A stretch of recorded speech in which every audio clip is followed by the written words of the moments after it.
Down the stretch they come. 3 weeks to go in the Sun Belt Conference, and today in Statesboro, a pair of teams battling for bowl eligibility. Georgia Southern laid an egg last week at Troy, and they're trying to get back on track against one of the best passing attacks in the league in ULM. You're watching Sun Belt football on ESPN+.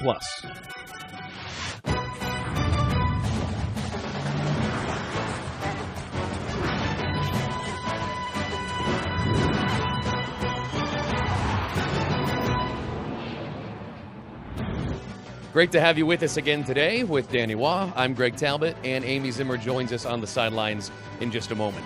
Well, there are a couple different ways to look at the matchup today, but Danny, the big one is that it's one of the best rushing offenses in the Sun Belt against the worst rushing defense. That's right, Greg, and it was kind of the opposite last week. Georgia Southern having a tough outing against Troy last Saturday, but UL-Monroe a big win at home over Georgia State 45-31. Now, the Warhawks can definitely win today, and if they do, it's probably going to be because of their quarterback, Caleb Evans. He threw for 300 yards last time he played Southern. And he was recently named Sun Belt Conference Offensive Player of the Week, had almost 400 total yards of offense against Georgia State. Looking for a repeat performance here today. It's up to the Georgia Southern secondary to stop him, but they're coming off a really tough game. Like you said, they gave up 300 last week against Troy. And Kendall Vildor, the preseason Defensive Player of the Year, did not play for the Eagles in that matchup. He is back in today, so Vildor and Monquavian Brenton have a tough outing here against the UL-Monroe passing game. All right, we're getting down to the nitty-gritty in the Sun Belt season. It's the Eagles and Warhawks. Both teams could use a statement win, and it's coming up next on ESPN+.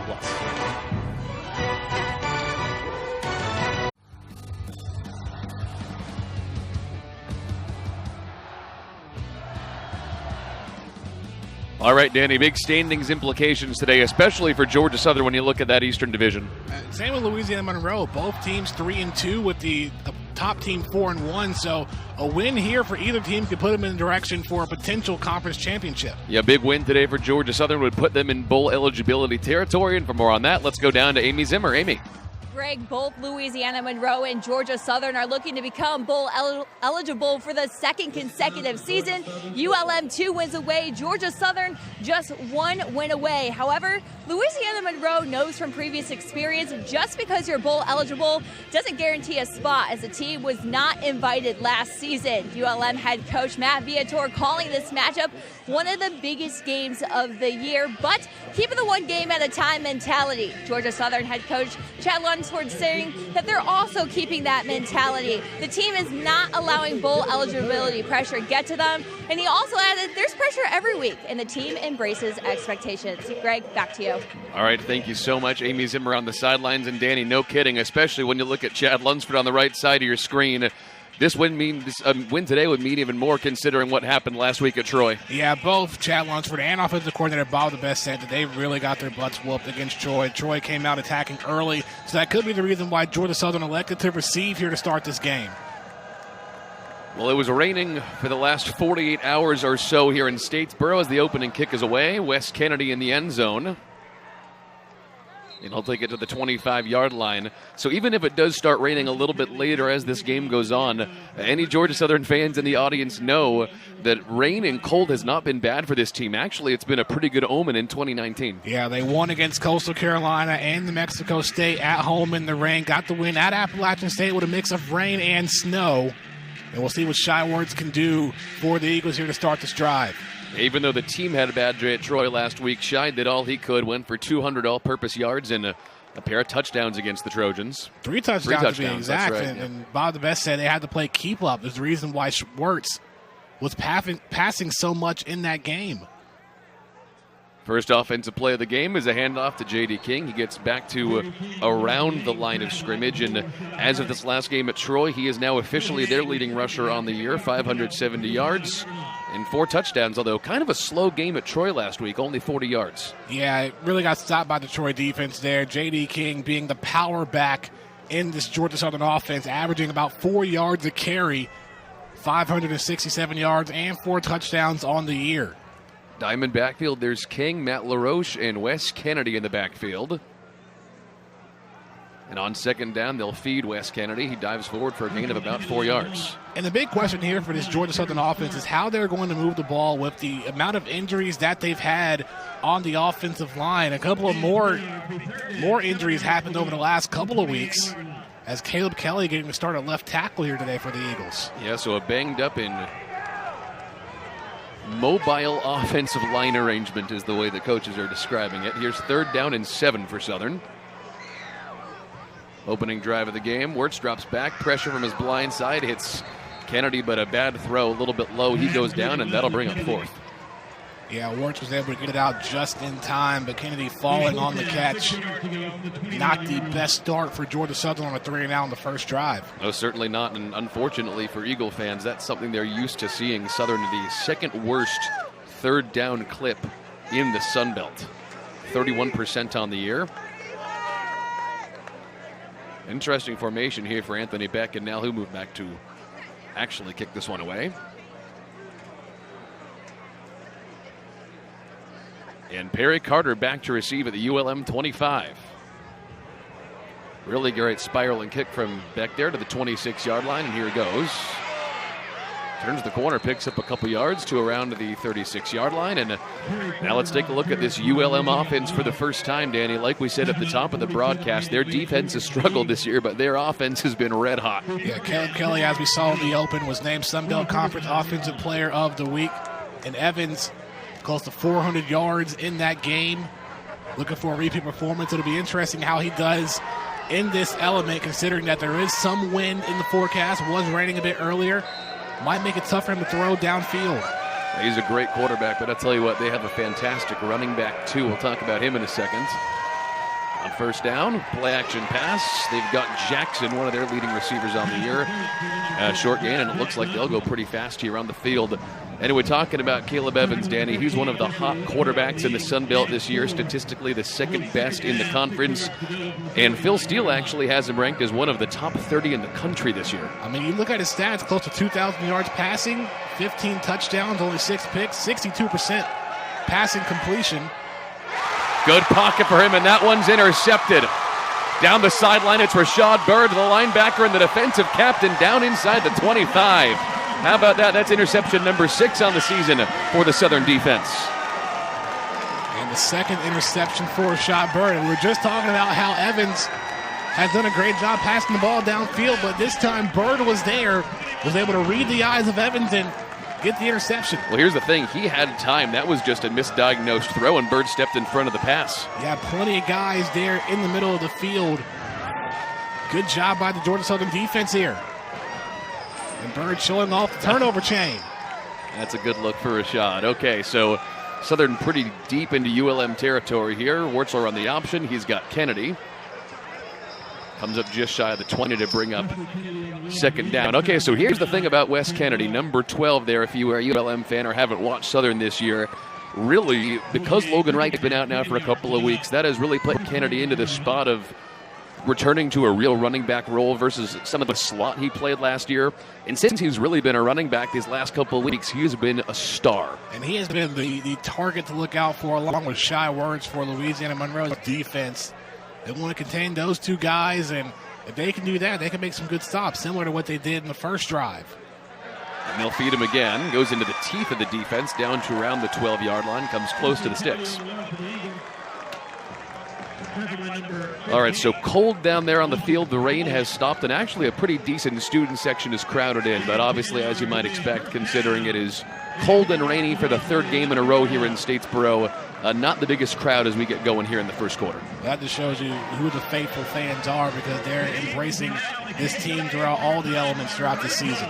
All right, new first down. You got it by a couple of inches in the red zone down to the 11-yard line. They have to get down to the 1. Scheil run the option. He's got space. Wirtz inside the 5, and he's got it. Eagles strike on their second drive.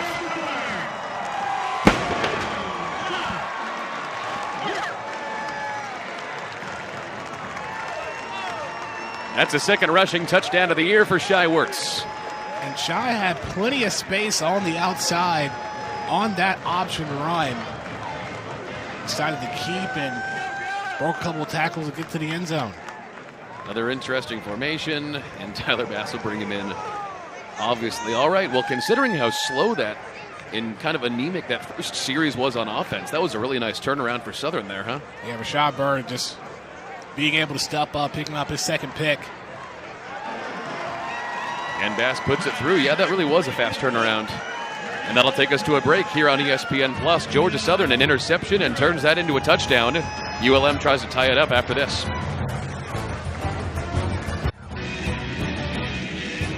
All right, Danny, well, Chad Lunsford told us this week he thought it was really important for the Eagles to score first and get out ahead. And after a slow first series, they certainly did that in the course of about 3 minutes. And capped off by an 11-yard touchdown run by Shy Words. Only his second rushing touchdown on the season. His first was against Appalachian State a few weeks ago.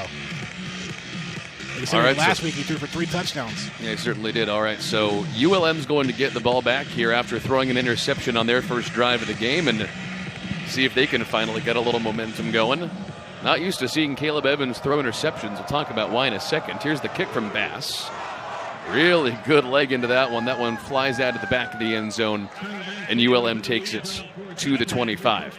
All right, so we said right before he threw an interception that Caleb Evans is one of the best quarterbacks in the Sun Belt Conference. That does not mean he doesn't occasionally throw picks. That's number 7 on the year. Yeah, just with Georgia Southern's 3-4 defense, you're able to have 2 linebackers in the middle of the field, and Rashad Bird took advantage of that, getting the interception. So we'll see if Evans decides to go back through the middle or try to work on the outside. All right, here come the Warhawks to start their second drive of the game. They'll feed their running back, Josh Johnson, to the outside, picks up about 4 yards. He's second in the Sun Belt this year in rushing, over 1,000 yards already, 9 touchdowns, too. Yeah, he's definitely a threat on the running game, and also so is Caleb Evans. Evans can run the ball, too. The goal for the Eagle defense is try to contain him in the pocket and not let him get outside. That's what beat the Eagles last season when these two teams faced. And he will run it here up the teeth of the defense, spins forward to the 35-yard line, got pretty close to the first down. I think it's going to be 3rd down and awfully short. And when you compare it to Georgia Southern's anemic 3rd down rate, ULM's a little bit better. They're about 40% this year. That's a middle of the road in the Sun Belt. And he also can beat you either in the air or on the ground. 216 yards rushing per game, 231 yards passing. And it looks like Southern might have jumped there, although they're blaming that one on the Warhawks. Let's see.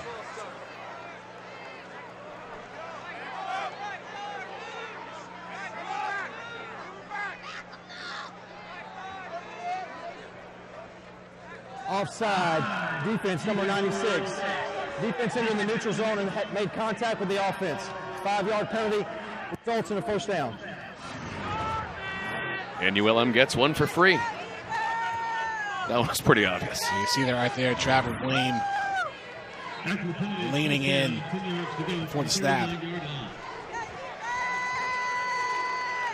All right, they send McCray in motion, one of their leading receivers on the year. They feed to Johnson, and not a whole lot doing that time. And Johnson's got a really interesting story. He was committed to Ole Miss coming out of high school, ended up at a JUCO instead. He was terrific there.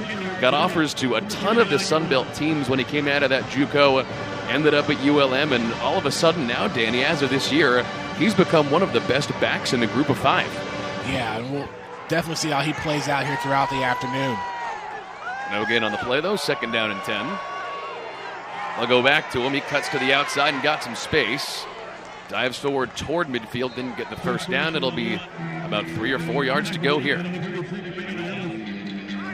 I believe after that interception by Evans, they want to keep the same going on the ground a couple of plays before they go back in the air. Yeah, you can't blame them.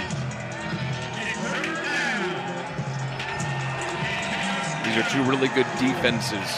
Although Georgia Southern only has their 6th pick of the year, if you're a Sun Belt fan, you know about that vaunted secondary with Kindle Vildor and Monquavian Brinson. Back to the ground on 3rd down. Fighting for it is Vaughn. And it looks like he got stopped. Yes, he did. 4th down coming up. Raynard Ellis running in on that play to make the stop. But here's the thing. It's going to be 4th and short, and ULM goes for it a lot on 4th down.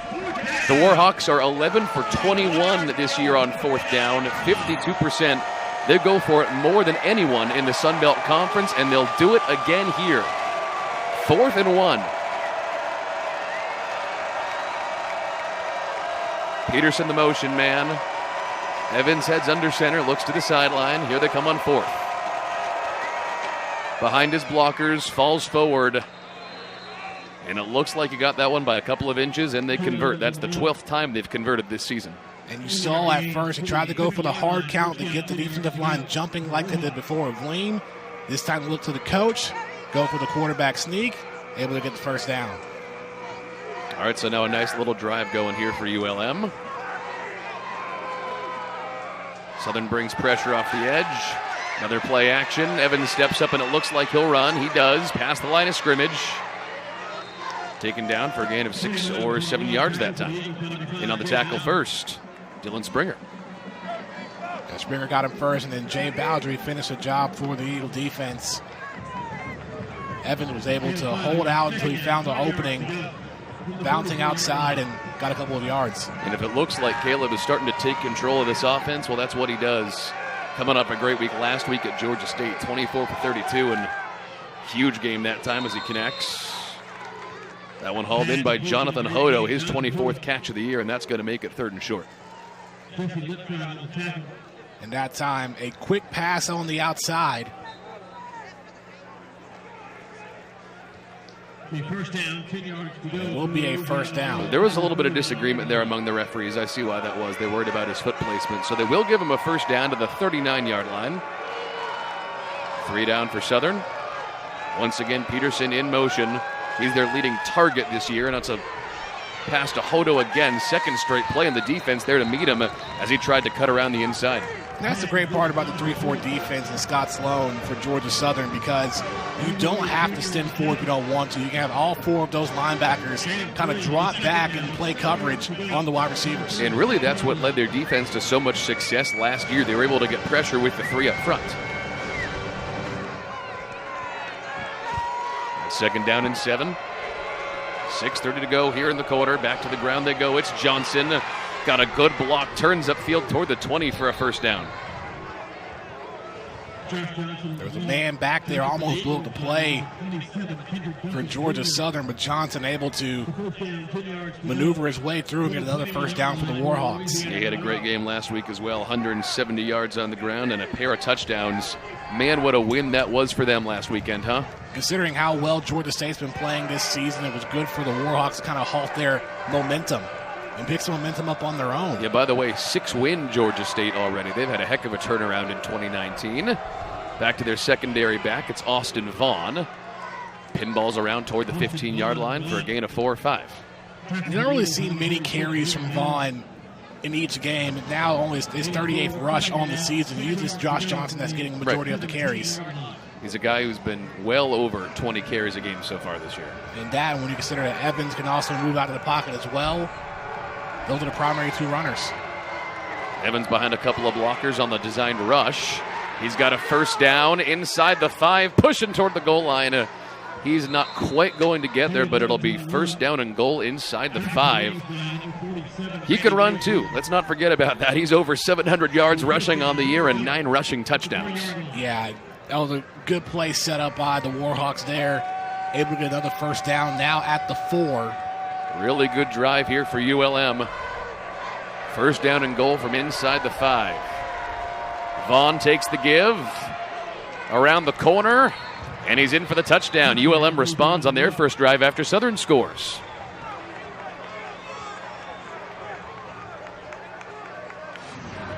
And the 3rd touchdown on the year for Vaughn. Goes on the outside, leans into the defensive end. And able to get a touchdown. Yeah, Randy Wade with a tackle there, but couldn't keep him from outstretching those arms. The ruling of a touchdown on the field is under further review. Well, I guess we'll get a second chance at it, huh? Let's take a look. Because he did reach forward with his 2 arms as he tried to get around the corner and beat Randy Wade. The question is, was his knee down? Right. He looked awfully close, leaning in. We're going to look at that in a second. Here it comes. So watch his knee. There's Wade on the tackle. So this is just going to be timing. Yeah, from that angle, it looks like his knee was down before he got in the end zone. This is it.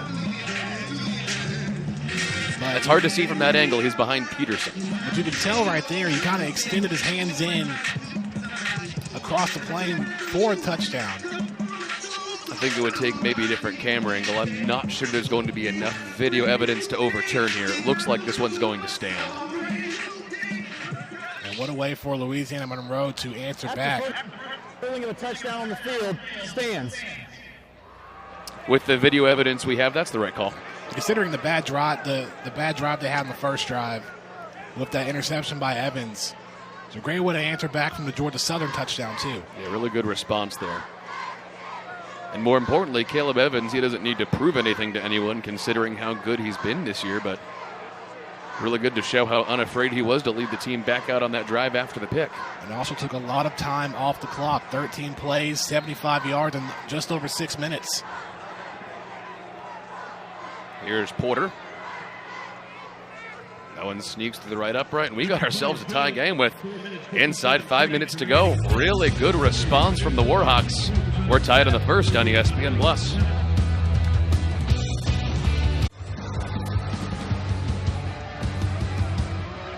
Back on ESPN Plus, 7-7 to 5 minutes to go in the first. And Danny, these are two teams that know each other well. Yes, you see here, Georgia Southern leads the series 4-3. It would be 5-3 if it wasn't for the vacated win in 2014. But that 2014 victory for Georgia Southern was a big win for them. It was their first year in the Sun Belt Conference, and they won the Sun Belt Conference Championship against Louisiana Monroe towards the end of that season. But last year's game against the Warhawks has left a real sour taste in the mouth of Georgia Southern fans. It was actually pretty much what happened last week at Troy, except last year they beat App State, knocked them out of the top 25, and turned around and laid an egg. Yeah, same thing that happened in both years after big-time victories against their longtime rivals. All right, so as Georgia Southern takes it to the 25, let's talk about it. We talked to the Georgia Southern coaching staff this week, and they were honest with us. Part of the reason they said that last week's loss to Troy was so brutal is because, unlike last year, they knew there was a potential for this to happen, and it happened anyway. Yeah, and that's got to hurt sometimes when you plan for something to not happen and that thing happens. You guys kind of have to just dust it off and move on to the next one, take it one game at a time. As in life, as in football. All right, first and 10 for the Eagles from the 25. Starting off a new drive, plenty of pressure here. Wirtz going downfield into coverage. What a catch by Wes Kennedy at the 45 and takes a big hit. And it might be a late hit, too. Flag is on the field. He might get some extra yardage on that. They really laid the wood on him as soon as he made that catch and then afterward, too. Either a late hit or it could be targeting on that play.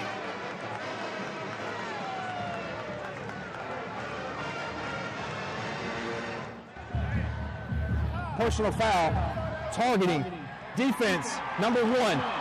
The previous play is under further review. So it's Tyler Glass, the redshirt junior from Greenwood, Mississippi, that made the hit on Kennedy. That was a tight spot that worked through to Kennedy right in between two defenders. Well, I'll tell you what, part of the reason Shai Wirtz didn't throw an interception last year and has not thrown an interception this year is because even when there's a tight spot, he still knows what's a dangerous throw and what's not. All right, cannot wait to see this replay because the way that Kennedy went down, to me, it looked like he hit a brick wall, and usually that's got something to do with the helmet. So let's see. Shai had plenty of time. And that looks like a shoulder to me. It looked like a shoulder indeed. I don't believe that's going to be called for targeting. Let's see from this angle. I understand why they felt the need to throw the flag in review, but that to me looks like more of a shoulder. Yeah. You remember, with the new targeting rules, you have to have conclusive evidence that it is a targeting call. So,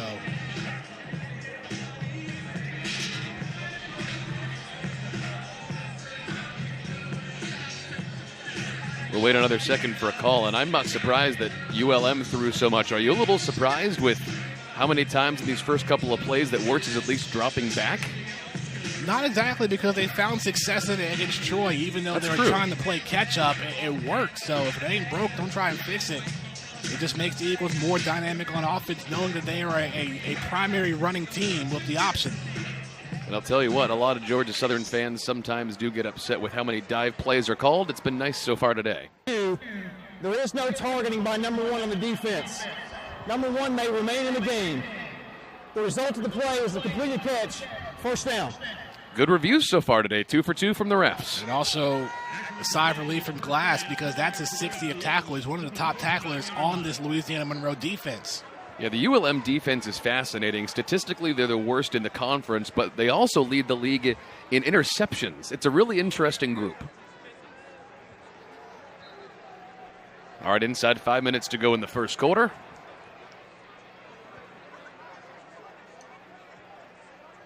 Eagles from the 45. It's J.D. King. And as soon as I say not a lot of dive plays, there he goes for 3 yards.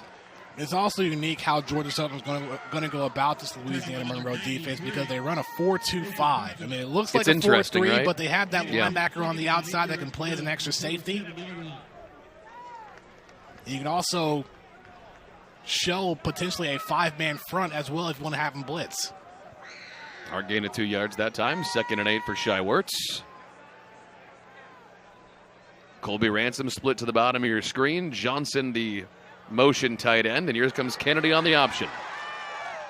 Gets to midfield, picks up 3 yards. That's going to bring up 3rd down and 5 for Georgia Southern. So let's talk a little bit about this ULM defense. We said that they're the worst rushing defense in the league, one of the best secondaries. How does Bob DeBess and this Eagle offense plan to attack them?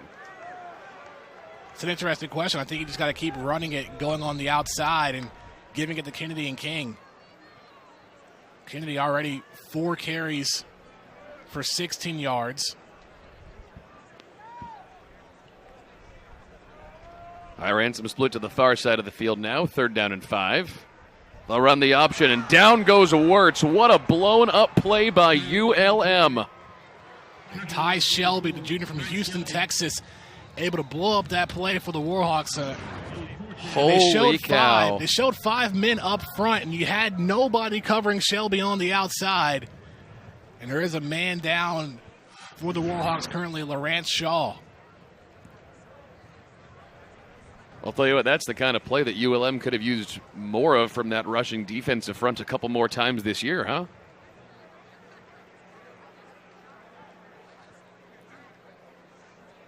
Yeah, that is Lawrence Shaw confirmed, the D lineman out of Fort Worth.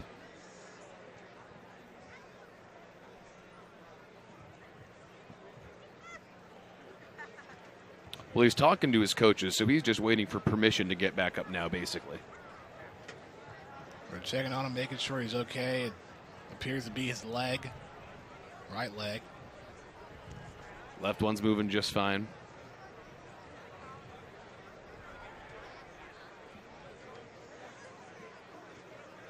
Might need help to get off the field, we'll see.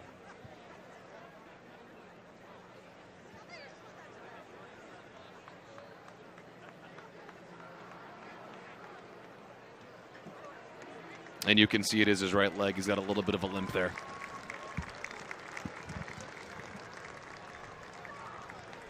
But luckily for him, he's off pretty much on his own power. That's good news. Yeah, hopefully he's okay. Nonetheless, a big defensive stop, too. After scoring a touchdown, able to stop this Georgia Southern momentum. Yeah, no kidding. So now 4th down and 12 or 13, and now Southern will bring out their punt unit again. Anthony Beck from about the 35-yard line.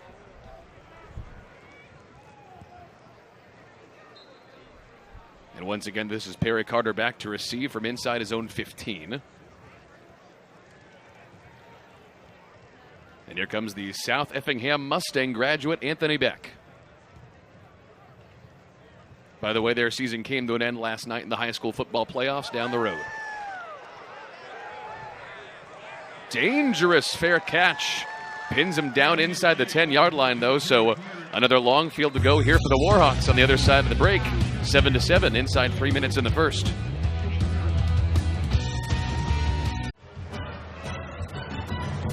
All right, 7-7 late in the first quarter. As you can see, yet another wet and rainy day in Statesboro. 3rd straight home game that has happened. Amy Zimmer has more. Greg, that's right. However, this game we are for the first time experiencing more of just a light rain, which most fans and the players are thankful for. The rain more as a mist feeling. However, the players dealing with more cooler temperatures this game. Temperatures fluctuating between the mid-40s, low 50s. Players on Georgia Southern sideline walking around with heat warmers that they're wrapping their arms and hands in. I saw Shai Wertz using one of those, and then also a lot of the players wearing parkas to keep warm. Greg, back to you. I'm sure you're not happy about it raining less either, Amy.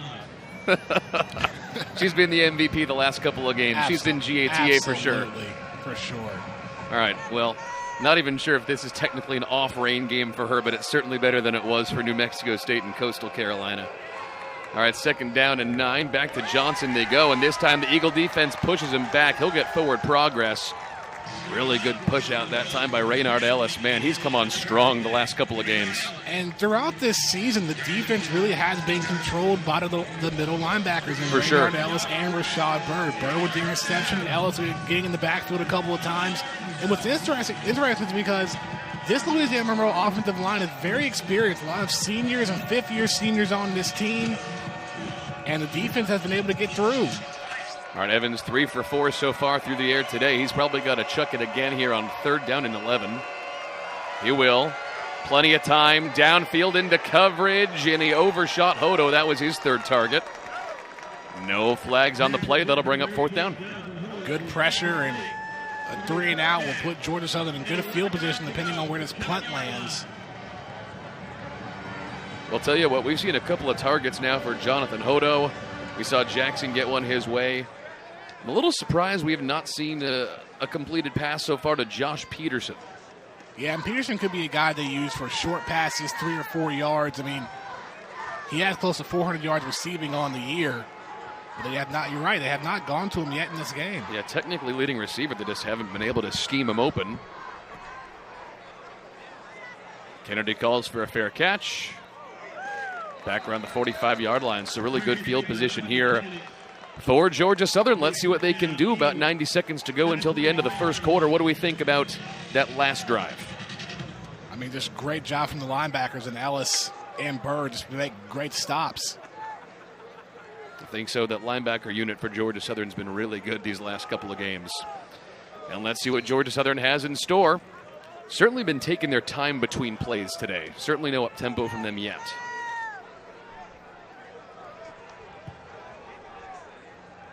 Cam Brown, the tight end, is part of that diamond backfield now. He'll be a lead blocker. Wirtz dumps it off to LaRoche. That play was pretty blown up. That'll just be an incomplete pass. And looking downfield, all the receiving targets for Wirtz were all covered. Nowhere to go, so trying just to dump it off to Kennedy and unable to do so. Dexter Carter Jr. downfield on that play. Haven't seen him targeted a ton this year, huh? And the Eagles do have a lot of weapons in the receiving corps. I mean, Mark Rashad was the MVP in that game against Coastal Carolina. Yeah, no kidding. Darian Anderson got a touchdown against Troy last week, too. 2nd down and 10. It's King and LaRoche in the backfield. They'll feed King. Really nice cut up field. He's down inside the 35 and toward the sticks. Got right around the 33-yard line, so we'll see where they place this one, but that was a really good cut up field. It's going to be 3rd down and short here. 3rd down and 1. Once again, Eagles 31% this year on 3rd down, 2nd worst in the conference. And it's just great to see how J.D. King has improved over the season. Cam Brown, a good blocking tight end on the right side. It's King in the backfield. 3rd and 1, they'll feed him on the delay handoff. He tries to fall forward, and it looks like he got it. But we'll hear from the refs as they pushed him back. That was close, and That's really close. You had some of the linebackers for Monroe. There is a flag on the far side of the field, though.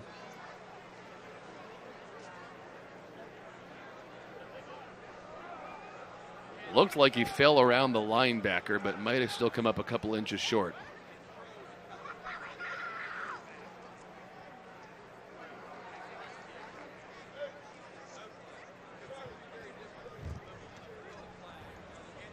Offside, defense, number 58. 5-yard penalty results in a 1st down. Well, I guess it doesn't matter now. And that's tough. That's from Donald Lewis Jr. He's the vocal leader up front for Louisiana Monroe. Unfortunately, jumping off sides and keeping this Eagles drive alive. All right, so Eagles break the huddle pretty fast here. Mashad split to the bottom of your screen. Dexter Carter Jr. to the top. Mark Mashad in the slot. They'll feed J.D. King. Shakes off a couple of tacklers. He's inside the 20-yard line, down to the 15, and another 1st down. Big back-to-back plays. I'm surprised King was able to jump out of there and get a couple of extra yards. I was keeping an eye on Shy Wirtz because you had 3 receivers on that play. You didn't know if Wirtz was going to try and drive back or keep himself on the option. And it looks like that'll take us down to the end of the first quarter. Eagles have it in the red zone On the other end of the break, 7-7. Trying to take the lead into second. That's next.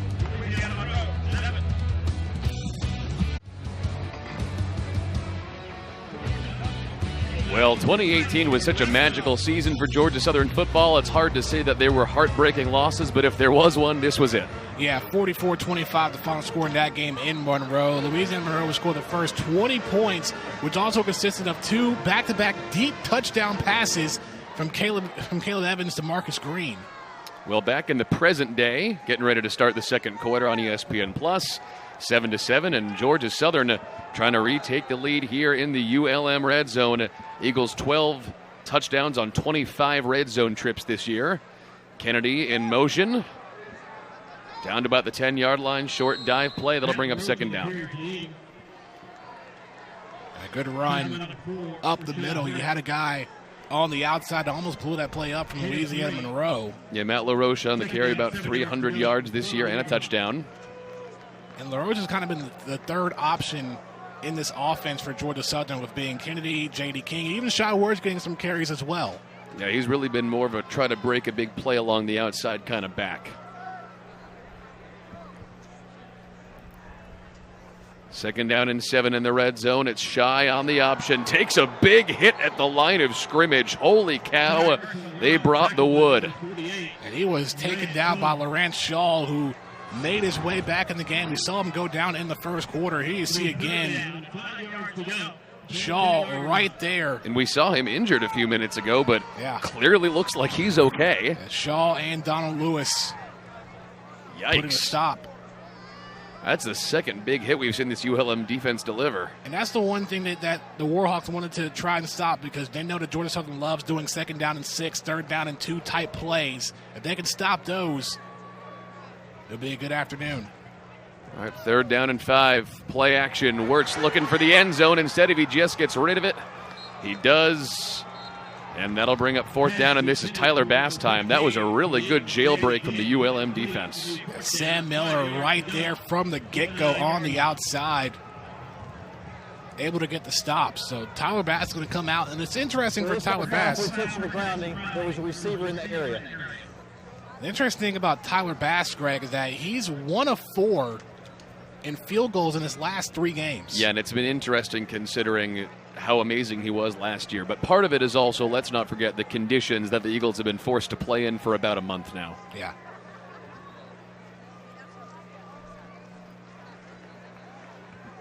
This one's short, call it 26.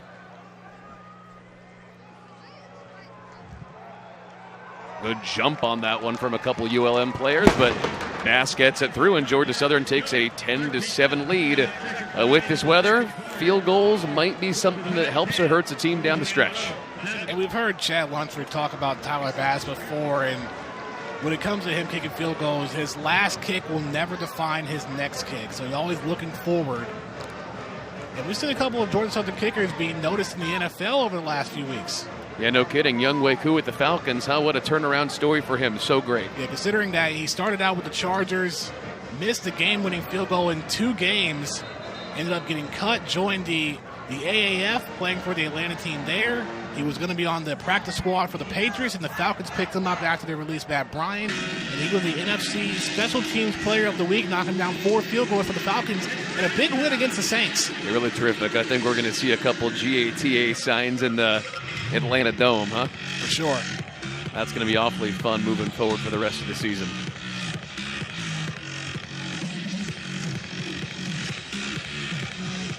All right, Tyler Bass ready to put this one in the air.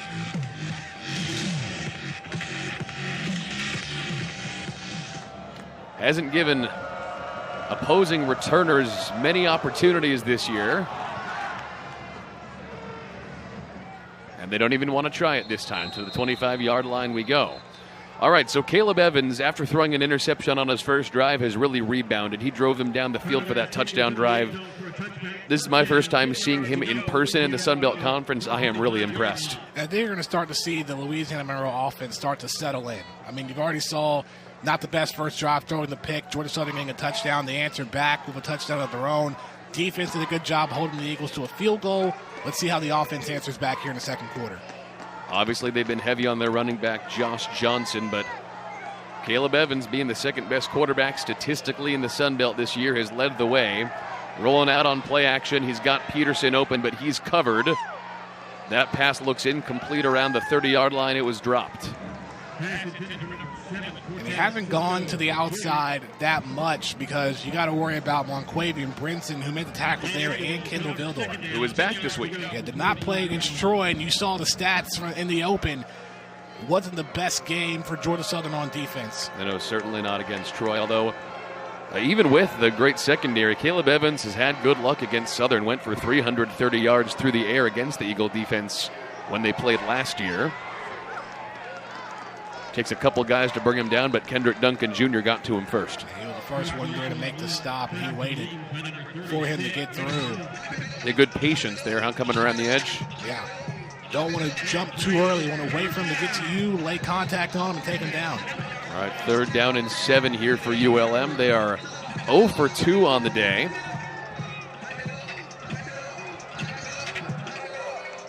Three receivers split to the far side, and actually maybe one more with the tight end and Peterson there too as well. Evans into coverage again. That one incomplete and not the best decision. That one barely even made it to Zach Jackson, who had it go off his hands. It bounced off his hands, almost in danger of another interception, and quick 3 and out from Louisiana-Monroe. Georgia Southern's going to get really good field position as they trot Kennedy back to around the 30-yard line. Who knows if it even gets that far without a bounce. And the rain's starting to pick up a little bit more. This is more than it's been drizzling since probably around 2:30. That one so nearly blocked. Great spiraling kick that now starts to tumble down to the 25-yard line. Really lucky break there for ULM, and we'll see if Southern can extend this lead up 10-7 early in the second quarter.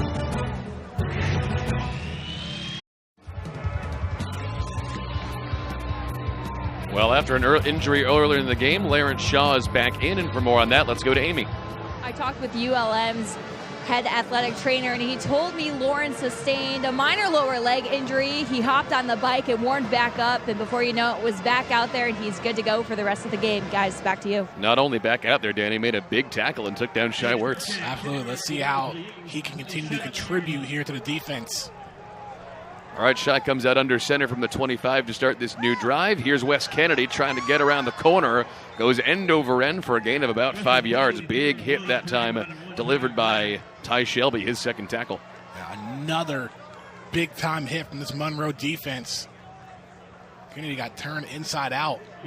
Okay, so let me ask you this. We said at the top of the broadcast that ULM is statistically the worst rushing defense in the Sun Belt. I would not have guessed that based on what we've seen today. They're actually delivering some big blows. Well, they know that Georgia Southern's a primary running team, so they've made some adjustments here throughout the week to try and stop that. Bobsled formation. Cam Brown, the tight end, now is the lead blocker. Outside to Kennedy, he's got a couple of blocks, but not quite enough at the very end. He was pushed out of bounds by Shaw. There you go, doing it all. And you had Cam Brown on the outside blocking one of the defenders, but once they notice that it's an option pitch to Kennedy, they all gather towards him. Now, I know they're not actually going to pitch it to Cam Brown when he lines up in the backfield, but it is awfully funny to see a tight end back there as part of the bobsled. I mean, you never know. We've seen some other running backs get an opportunity, one of them being against C.J. Wright in the fake punt against Troy last week. No kidding. We saw a couple big boys with carries for Clemson last year, too. As Remember well, that? yeah. All right, 3rd down and 5 for Southern. Pair of backs. Kennedy the motion man. They'll go the other way. Here comes J.D. King. He's got some space past the 40, a first down across midfield. Takes the whole defense with him down to around the 35. Surprised there's not a flag on that. So am I. The end. I could have sworn there was going to be a horse collar or a face mask or something. Well, first of all, the defensive line up front almost blew up that play, taking down Wirtz. Tyler Glass trying to send J.D. King down, almost wrapped around his neck there. No horse collar or anything. Yeah, by the way, that just put him over 600 yards rushing on the year.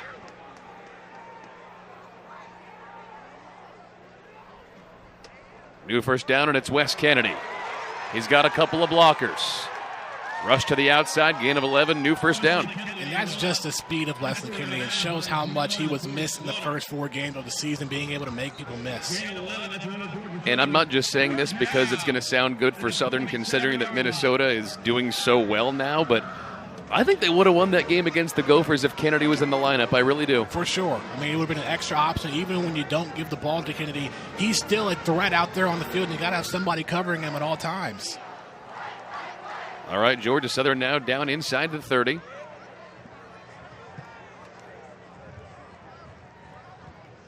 And they continue to feed Kennedy. That ball's on the ground. He fell on it, though, and a short gain on the play as part of that. I'll tell you, we found out earlier this week that if Logan Wright's going to come back, it would probably be now for a December bowl game, which means that Wes Kennedy will continue to be the big breakaway option along with J.D. King in the backfield. As much as they do miss having a bowling ball power back like Logan Wright, Kennedy getting the ball as much as he has been is just a good thing for this offense. Well, you remember at the beginning of the year, the 1-2 punch was Logan Wright and Matt LaRoche, and now it's kind of transitioned to Wesley Kennedy and J.D. King.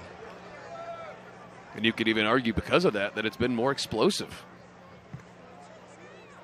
On second down option, Shy keeps it. He's got the blocks he needs. Touchdown, Eagles.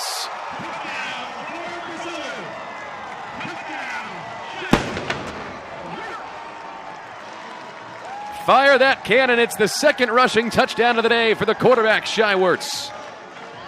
And he was nearly untouched towards the end. Just great blocking. As you see here, good lead blocks, and the rest is just speed from Wirtz. Yeah, Malik Murray didn't even have to block the man. He just got in his way and cut him off. All right, Georgia Southern about to go up 10 points with a field goal here from Tyler Bass.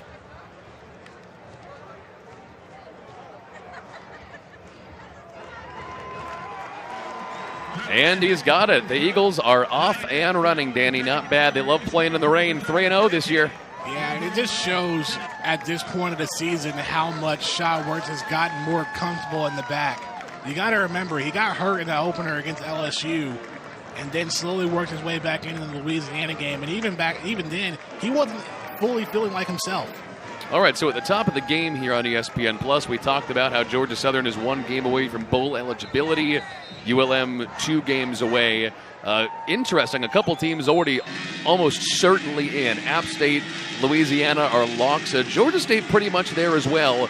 Win for Georgia Southern doesn't guarantee it, but it certainly puts them in the equation much better. Well, there are 5 bowl games that Sun Belt Conference teams will be a part of this season, so Georgia Southern, if they can get a win today, would be the 4th team. And then the rest of their schedule, they're going to face some tough competition as well. Yeah, no kidding. That's the thing, is they're going halfway across the country to what will be a cold November Jonesboro, Arkansas to play the Red Wolves next week, and then a really good Georgia State team that's already 6 wins comes here Thanksgiving weekend. And keep in mind, Georgia State has beaten Georgia Southern both times they've been in Statesboro as well. And don't think the players don't know that. Well, they could have returned that one. They won't. So out to the 25-yard line it goes. All right, so speaking of the rest of that schedule for Georgia Southern, that's the interesting thing. We were talking to Bob DeBess and Scott Sloan and Chad Lunsford this week, and they told us, like they've told everyone, they need this game because there are no more guaranteed wins on this schedule. Not at all, and it's just been an incredible challenge of a season for Georgia Southern this year. When you think about it, they opened up against LSU, faced Louisiana, who's a top team in the West. They got a big win against Appalachian State here a few weeks ago in Boone. The over-under on total wins for them entering this season was 6.5. All right, here's Johnson, first carry of the new drive. No, instead, that was a trick play. It passed up the middle to Pass up the middle, my McCray. mistake. Yeah, they totally got McCray there. That caught us both looking, huh? And for Georgia Southern as well, you consider for Louisiana Monroe, they're coming into this game with a big win over Georgia State. That game was tied 31-all after the third quarter, and Monroe scored 2 touchdowns in the 4th to get that win. Yeah, so new first down here. First completion of the game for McCray. A little surprising, considering he's one of their leading receivers. There's Johnson, bounces a first down to the 41, and they're on the move. Yeah, with that trick play, with the passing play up the middle to McCray, now they kind of open things up a little bit. They can go balance between the run and the pass. That time going to Johnson on the carry. When ULM's gotten their plays today, they've had a couple of big breaks. It hasn't necessarily been 4-yard gains.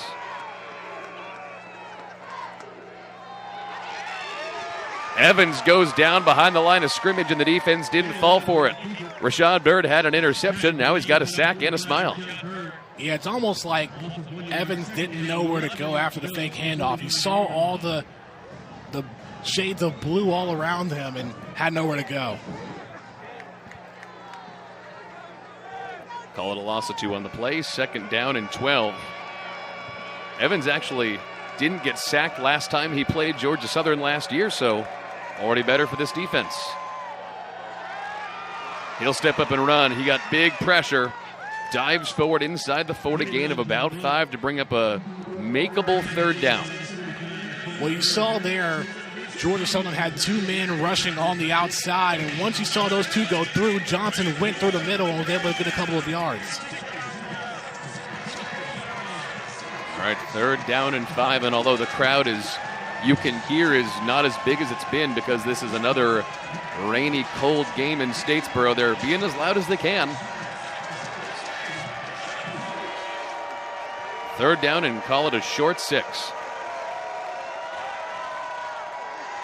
Pressure coming for Evans. That one is hauled in. No, it's knocked down. Kayan White had it go off his hands, and that's one of the only times this year they've targeted him. You saw on that play there were 3 receivers on the right side looking for a short pass, but all 3 covered, so went the other way. And could not hang on to the ball.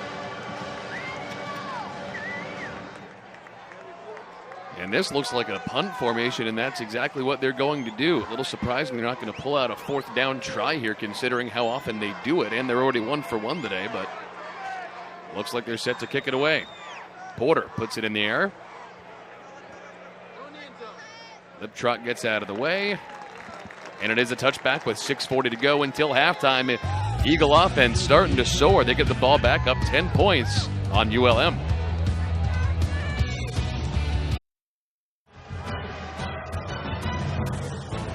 All right, like we said at the top of the broadcast, big game today in terms of bowl eligibility. Here are the spots they're fighting for. Yeah, you got the Cure Bowl, the Camellia Bowl, New Orleans Bowl, the Nova Homes Arizona Bowl, and a new bowl named the Lending Tree Bowl, formerly the Dollar General Bowl.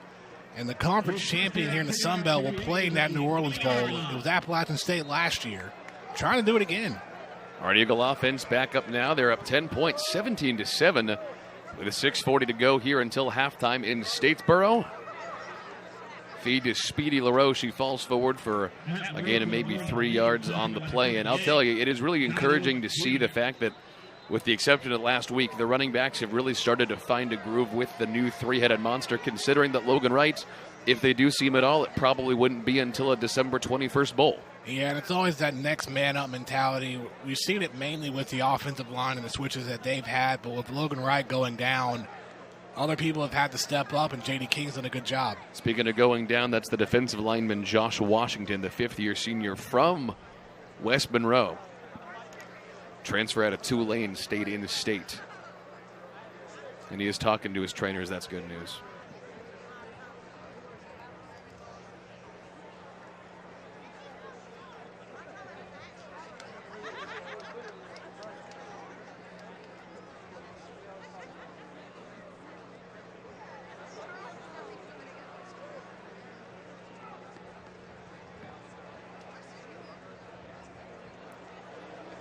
Are taking a look at some of the other possible bowl games. Like we said, a couple right before Christmas. Nova, long way away on New Year's Eve, and then Lending Tree, of course, after the new year. Georgia Southern fans, of course, remember with fond memories Camellia Bowl last year. Yeah, won that game 23-21 over Eastern Michigan. Tyler Bass, the hero, with a game-winning field goal as time expired.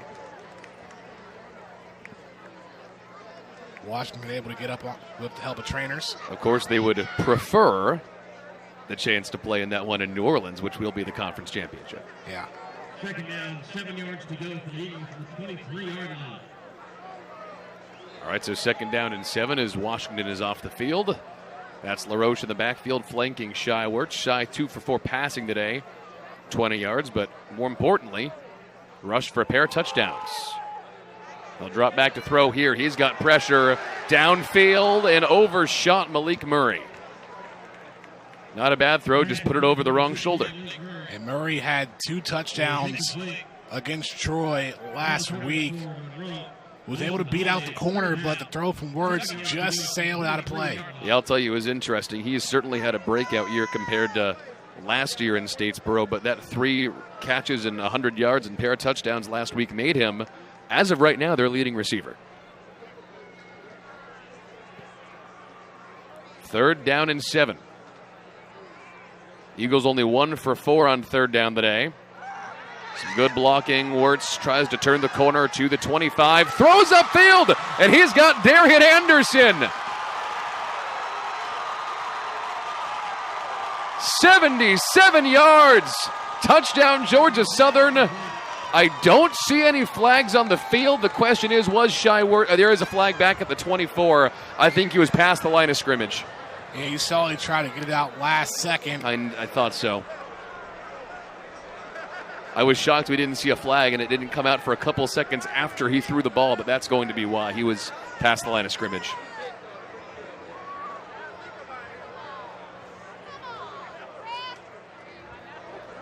Illegal forward pass. Offense, number 1. It's a penalty despite the foul.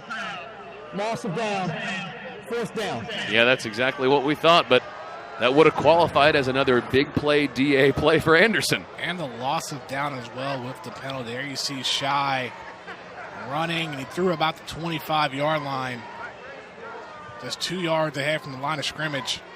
What a good play. What a good pass just to get it out to find Anderson, though. After the penalty, it's 4th down, 9 yards. That's got to be a big sigh of relief for Louisiana-Monroe, because now they get the ball back under 6 to play, down by 10.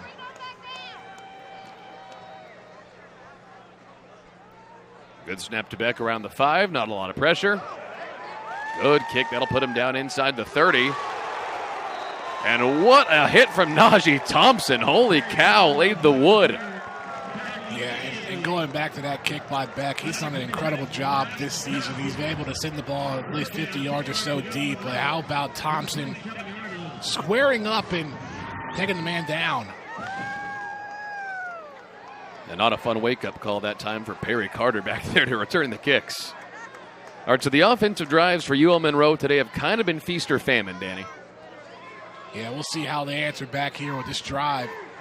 Knowing they need a touchdown, they can get one here, put them in a good spot considering they get the ball back in the second half. All right, from the 27, they swing it out. This is one of their leading receivers on the year, Marcus McCray. That's now his 38th catch of the year. He's got over 400 yards and 3 touchdowns, but hasn't been used a ton these last couple of weeks. Actually, last week in that win against Georgia State, he was used really in short yardage, only 7 catches, but only got 35 yards out of it. Yeah, just trying to get a couple of yards, get a couple of first downs in that game against the Panthers. Peterson, the motion man, is the tight end. They haven't thrown to him yet today, which is shocking. Short carry around the edge for Johnson.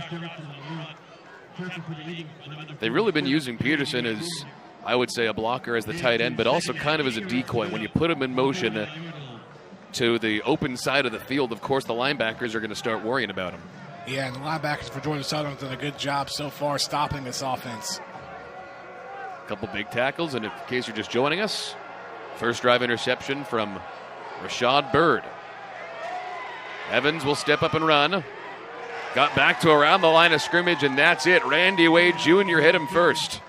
And we Bring up third down. We talk about the middle linebackers and Ellis and Bird, but how about the jobs done by Randy Wade Jr. and Jay Bowdry on the outside? Able to contain that quarterback or running back, preventing them from getting a big-time play. Yeah, by the way, speaking of the defensive players, you might be noticing on the bottom of your screen there, that's Jesse Liptrot. Kendall Vildor was a game-time decision. We were told this week that he was going to play, but it's really been Liptrot today. 3rd down and 7.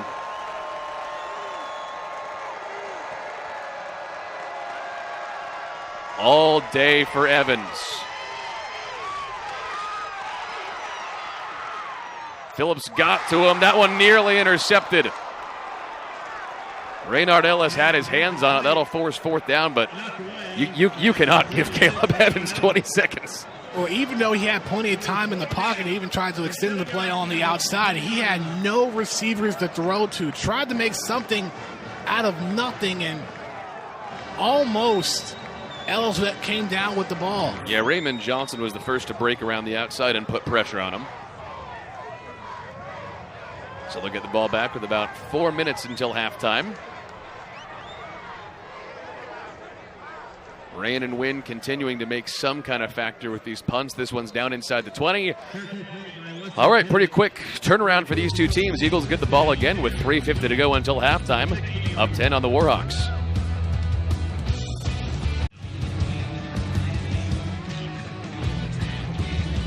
All right, about 4 minutes to go until halftime. And coming up at halftime, a couple great stories from here on campus for Georgia Southern.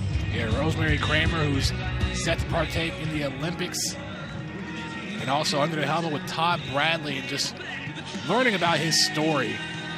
It's really something, and what he's had to go through over the last couple of years. And Amy Zimmer will have that for you with the newest edition of Under the Helmet at halftime here on ESPN+. But back on the field, Eagles by 10, 4 minutes to try to get down the field. Wirtz will run the option, turn up field, past the 20 toward the 30-yard line. Big run and a first down for Shai Wirtz and a gain of about 15.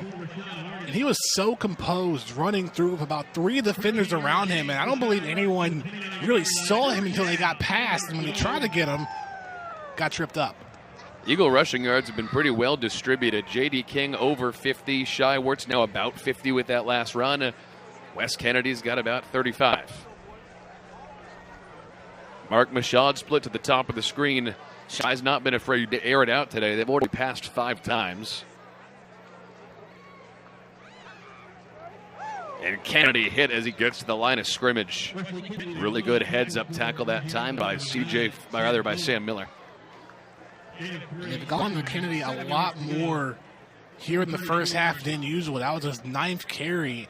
And usually they go between Shai Wirtz and J.D. King, then go to Kennedy with open space, and that's where he's so effective and an X factor for the Eagles.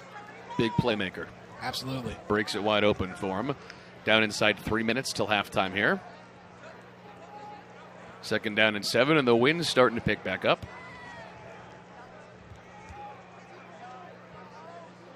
That's Kennedy in the backfield. They'll run the option. Actually, it's a reverse. Here comes Malik Murray, but the defense was ready for it. They push him out at the 36 or 37-yard line. He didn't even get to the first down.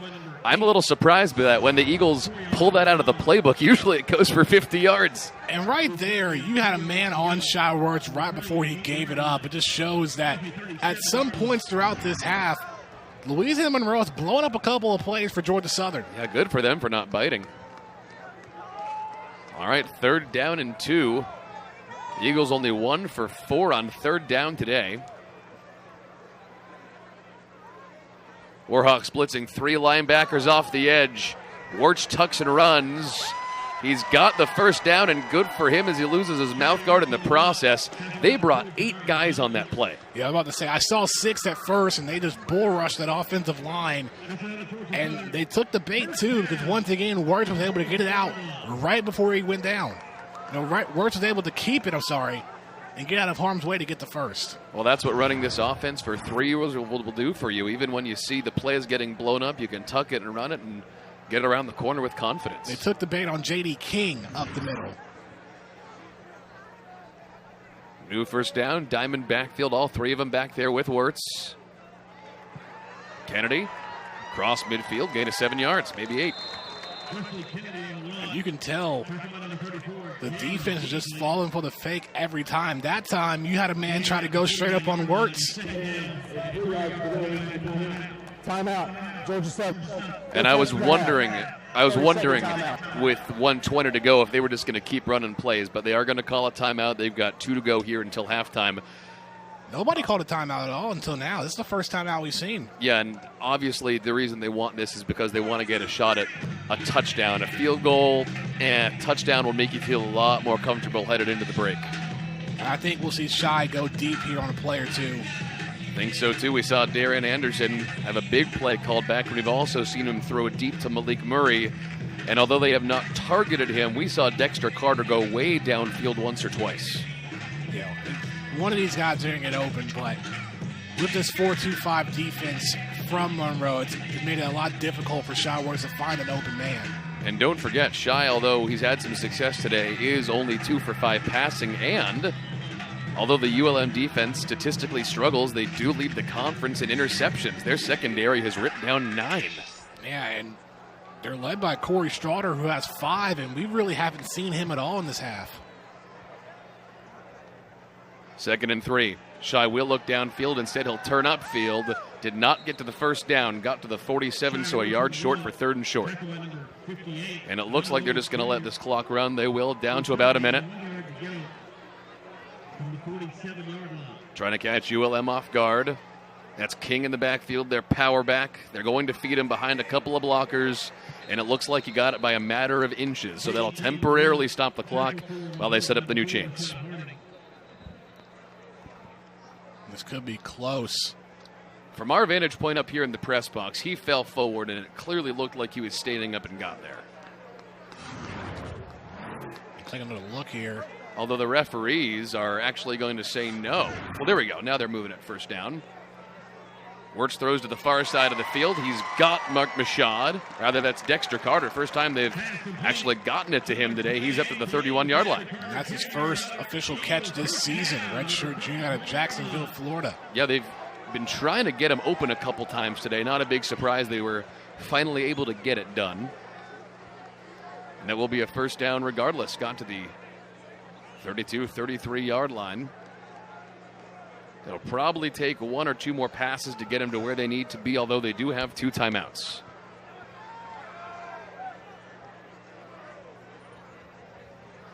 Mashad split to the bottom of the screen. Darian Anderson to the top. He's going to throw for big play, DA. And he'll make the big play. Touchdown, Darian Anderson. But a flag in the backfield at the 42. And I think that might be a late hit, and you see Wirtz went down as he got it out. Threw it, and it could be roughing the passer. Maybe. Eagles are celebrating like this one's going to stand.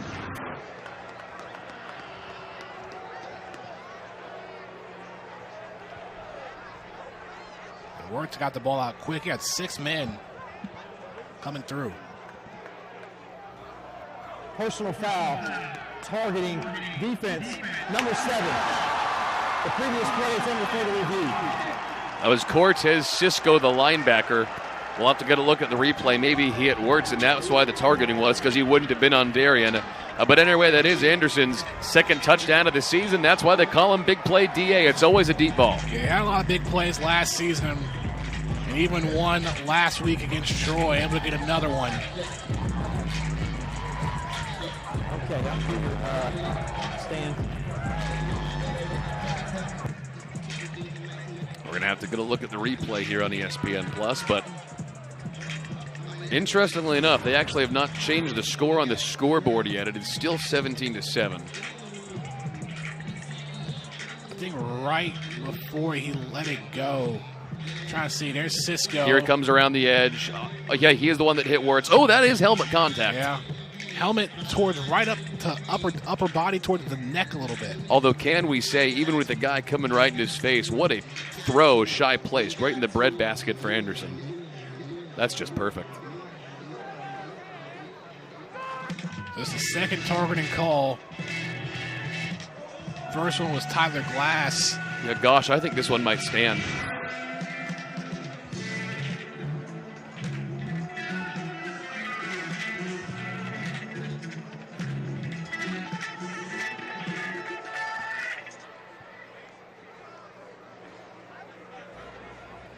After further review, the targeting has been confirmed.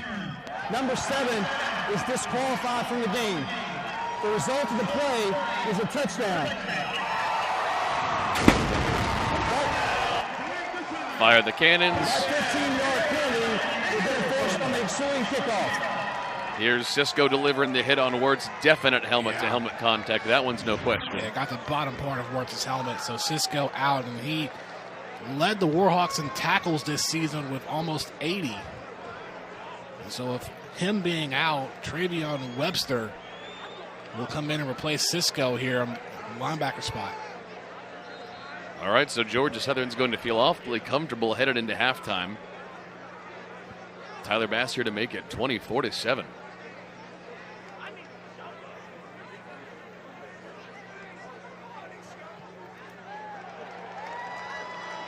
Well, how about that? Chad Lunsford said, hey, no more falling behind and needing second half points is all they can ask for pretty much. And how about the first half from Shy Wertz? 3 total touchdowns on the afternoon so far. 2 on the ground, 1 in the air. Combined 121 yards of offense. Well, and I'll tell you, too, obviously there are other important games today in the Sun Belt Conference, but if Shy continues to do his thing in the second half, he's going to be a consideration for Sun Belt Player of the Week. For sure, and it's just great to see him be himself over the last couple of weeks. Well, I'll tell you what, he's certainly gotten back to form after he had to miss a couple games early in the season, but he looks so at home today, doesn't he? For sure. I mean, even in those games when he first came back from it, he didn't feel like himself, and he didn't get his first rushing touchdown until against Appalachian State. Already has 2 today. Majority of the last couple of games, he's been relying on J.D. King and Wesley Kennedy to get into the end zone. All right, short field to kick with. Tyler Bass had the distance for a field goal. Can't see from that angle whether it shot through the uprights, but either way, 37 seconds and a long field to go for the Warhawks. And not to mention, Shy more so has gotten the job done in the air, more so than on the ground this year. Well, certainly true. So as we hit halftime, Shy is 4 for 7 passing with 67 yards, which is impressive because, again, don't forget, starting that drive, he was 2 for 5, so he was 2 for 2 on that drive with the touchdown. On the other side of things, Caleb Evans has had some good help from his offensive line, but not a lot of help from much else. 1st and 10, linebackers coming. He steps up and down he goes. They were ready for him that time. And on the tackle first was Vleen. Yeah, and Evans had nowhere to go. He was going to go to the right side, but Vleen was right there to take him down. He was looking towards his left, just trying to get a quick pass. Well, I'll tell you what, his offensive line is giving him a lot of time, but his receivers just aren't getting open. Good coverage from the defense. Well, that's what they knew they had to do today. We were talking to the coaches before the game, and they said they got to get pressure on him and make sure that no one's getting open. And that defense did an awfully good job in the first half. As we hit the break, Georgia Southern 24 and ULM 7. How about that? We'll go down to Amy Zimmer in just a second. She's got head coach Matt Viator of the ULM Warhawks. Amy.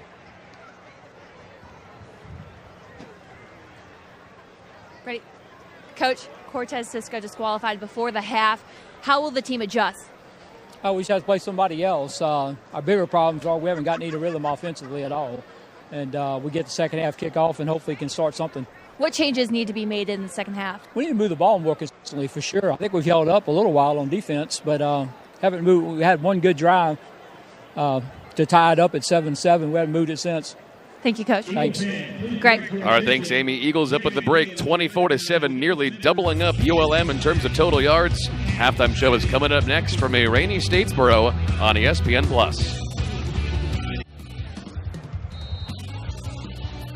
We've got some happy Eagles at halftime, 24-7 to score at the break. Down to Amy. She's got Chad. Drive of the game, Rashad Bird with a huge interception. How did that set the tone for this game? Well, obviously, anytime we get a turnover and then go put the ball in the end zone, that's obviously a great start. That means we start fast. And so, anytime we can get that type of momentum early, that's good for us. What was the message to the team in the locker room? Well, the message all week has been this is going to be a player-led football game. And they did a tremendous job in the first half. And so in halftime, I went and talked to them about, okay, you did it for the first half. Now let's see how we're going to be player-led in the second half. And they're doing a great job right now. Now I want to see them finish it. Thank you, Coach. GATA. Greg.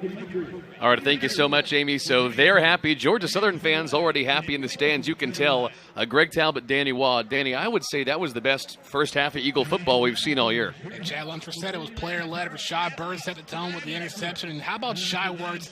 3 first-half touchdowns, 1 in the air, 2 on the ground. He's done a great job so far leading the Eagles. Yeah, he certainly has. Let's go ahead and take a look at first-half stats. We mentioned before halftime that In terms of total offense, Eagles have nearly doubled up ULM.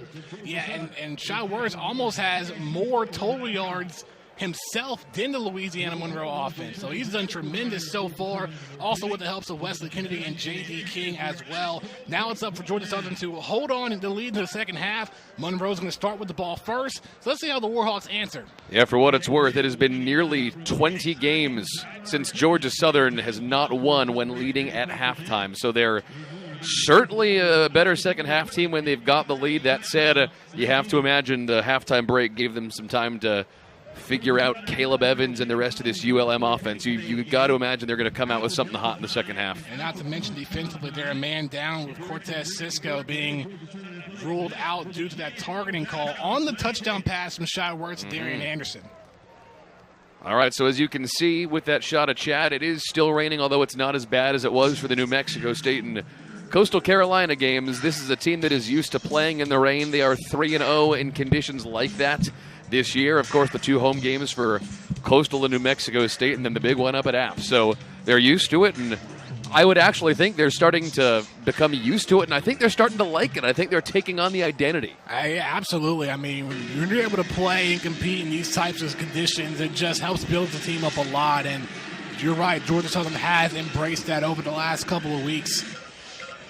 Now, keep in mind as well, Greg, if the Eagles win this game, they'll be bowl eligible. But more importantly, they'll be keeping an eye on the game later on tonight when App State travels to Atlanta to take on Georgia State. Now, explain that. Why? Because App is 4-1. Their one loss is to Georgia Southern. If Georgia State beats App, then and Georgia Southern holds on to get this win over Louisiana-Monroe, then it will be a tie in the East Division between Georgia Southern and Georgia State because both of them would have wins over the Mountaineers. And that will come to a head in 2 weeks on Thanksgiving weekend in Atlanta, rather here in Statesboro as they come from Atlanta. Georgia State at Georgia Southern, but like we mentioned, the away teams win that rivalry. Georgia Southern will be looking to beat Georgia State in Statesboro for the first time. And I remember when that rivalry started, Georgia Southern went on the road back when the Panthers were playing in the old Georgia Dome, and they turned the Georgia Dome into Paulson Stadium North with a big-time win in that game, and then the Panthers came back and brought that heat to Statesboro and got revenge. They did indeed. Okay, so this ULM offense showed some flashes in the first half. Josh Johnson hasn't been able to break anything huge, but the offensive line has been giving Caleb Evans absolutely all day. Hand off to Johnson. He tries to cut the edge, and Jesse Liptrop there to bring him down for a gain of 3 or 4 yards. And Liptrop has done a good job replacing Kendall Vildor here in this game, and including last week, too, at Troy. Well, I'll tell you what's interesting. Everyone around the program was pretty much assuming and agreed upon the fact that we would see Kendall Vildor back today. Not the case. Yeah, we talked to the coaches on Thursday. They said he was going to be good to go, but things changing up leading up to this game. Back on the ground to go to Johnson, and once again, the defense there to bring him down. That was Vleem. All right, so the Georgia Southern defense has made a couple of big plays around the line of scrimmage, behind the line of scrimmage. Got a sack in there on Evans. So the defensive line has been doing their job. What Scott Sloan asked them this week, which is get pressure so we don't have to bring the linebackers, because if we blitz, then all of a sudden Evans is going to be able to have some mismatches. Yeah, the goal is to contain Evans in the pocket, and Trevor Vleem's been leading this defensive line. Every game it's a different defensive lineman leading the charge. Sometimes it's Raymond Johnson, other times Ty Phillips, this time it's Vleem. Big pressure off the edge. It's Raynard Ellis. That ball is loose and incomplete. That'll bring up 4th down. And I'll tell you, I would say is that's a 3-and-out to really start things here in the second half for ULM. The Georgia Southern defense has followed Scott Sloan's orders and scheming to a T. They bring the occasional linebacker. The quarterback threw the ball beyond the line of scrimmage. 4th down. They've been bringing the occasional linebacker off the edge, but really they've been getting just good pressure with your down lineman, and that's what Sloan said needed to happen, and it has. Yeah, it's just been incredible how this 3-4 defense has really been able to help get victories, and Najee Thompson almost with the block punt. That one nearly blocked, takes a good ULM bounce down inside the 25 toward the Eagle 20-yard line. Okay, first half MVP, Shy Wirtz, yes? For sure, absolutely. I mean, he's done a great job. He's back into in a form that we've seen before last season when his team went 10-3. No kidding, and he's had some great games since he did return from injury. this is the most comfortable I have seen him look. I'll say that. Absolutely. From out the gate, yes. Shai has been playing very well throughout this game. He's had some great performances already this season. As you recall, the triple overtime win against Coastal Carolina, throwing back-to-back touchdowns in that game. But from start to finish, or at least from start to right now, Shai Wertz is playing at a pace where it's equivalent to what we've seen last season. J.D. King spins forward for a nice game, and that'll put Georgia Southern over 170 total rushing yards today. And like we said before halftime, it's been pretty well spread out. J.D. King, that just put him over 60 yards. Shai's got about 55, and Wes Kennedy has about 50. And for J.D. King, we've talked about how he has transitioned into this leading power back for Georgia Southern, but he's got to be happy playing very well this season, considering only last year when he was at Oklahoma State, he only had 153 yards total all year. Now above 600 this season. And Wirtz runs the option. He's lucky that one was not stripped as he falls forward past the 35, and he's got a first down. And I'll tell you, Shai is comfortable when he is happy to pitch the ball. We all love watching the Shai Wirtz play when he keeps it himself, turns upfield, and goes 30 yards, but the offense seems to, over the last year or so, really hit a nice groove when Shai only takes it upfield when he wants to.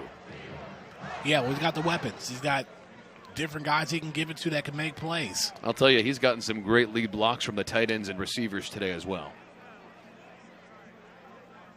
Malik Murray, the motion man. Feed to King.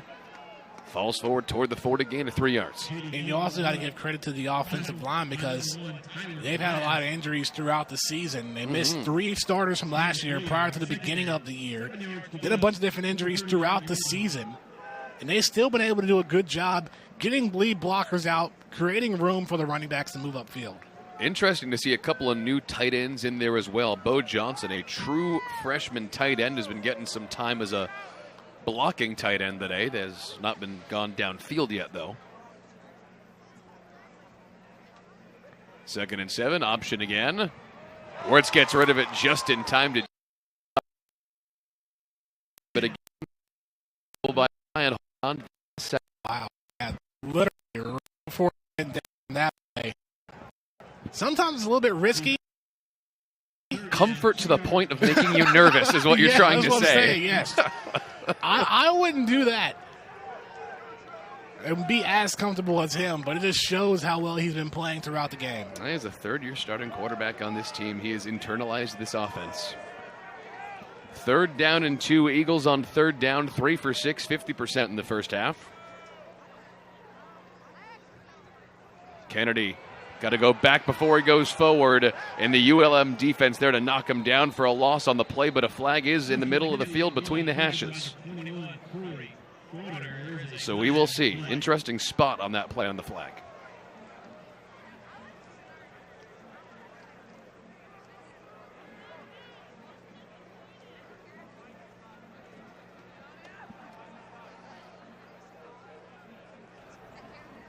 Holding, offense, number 74. That penalty is declined. Result of play is 4th down. Fellow Lawrence Edwards on the hold. All right, so a couple of awfully good runs there for Georgia Southern on their first drive of the second half, but the defense is largely getting it done in these first couple of minutes. 3 yards, 4th down, 5 yards to go from the 41-yard line. And I'll tell you what's interesting, too, is even at the beginning of this second half, it was pouring, and just over the course of the last 5 or 6 minutes, it stopped. It's inclement. Well, Beck is under center. It looked like they might run a play.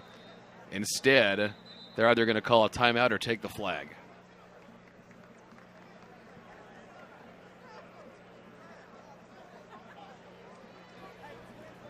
Delay game, offense, number 38, 5-yard penalty, 4th down. We saw the fake punt last week against Troy where C.J. Wright was able to get the first down. Yeah, for well, there's no reason to pull that out here with Beck.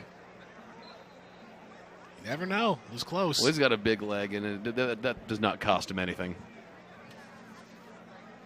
Back to receive is Carter around his own 20, and he's taken a couple licks today returning punts.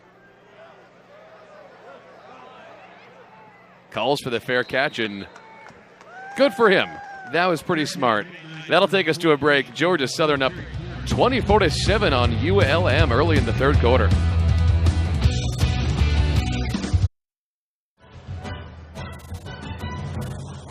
Looking at scores around the Sun Belt Conference, pretty much what we expected. Coastal on top of Arkansas State by a touchdown. Troy taking care of Texas State. But boy, on ESPNU tonight at 7:30, App State, Georgia State. That is the big one. Yeah, that's a big one. Georgia State wins and Georgia Southern holds on. Then technically a three-way race for the East Division, but it would go down between Georgia Southern and Georgia State. And that would go down here in Statesboro in 2 weeks. Evans throws over the middle, and this time, really good complete pass. He's got Perry Carter over the middle, down across the 35. They almost never throw to Carter. They usually use him as a special teams guy, but big-time reception there and puts him into Southern territory, catches him off guard. Yeah, that's his 11th catch on the year, the sophomore out of Houston, Texas. Good slant route up the middle. He used his speed and broke off a tackler or two to get downfield. And more of a one kind of catch-a-game guy.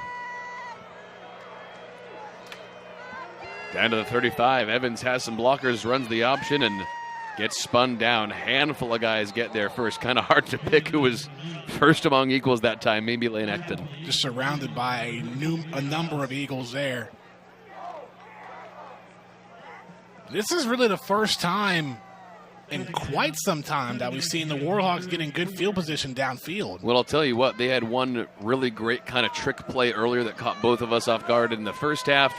I wouldn't say that was a trick play to find Carter, although they throw to him about once a game. So they've had some luck with some kind of trickeration.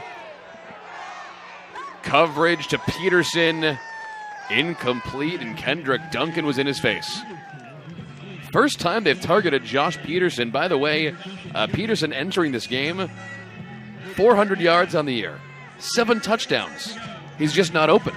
Yeah, they haven't really gone to him that much until now. That's his first target. Yeah. It'll be interesting to see if they try to go to him more throughout the second half. You almost think they have to, right? All right, so 3rd down and 6 for the Warhawks. Clock is not on their side.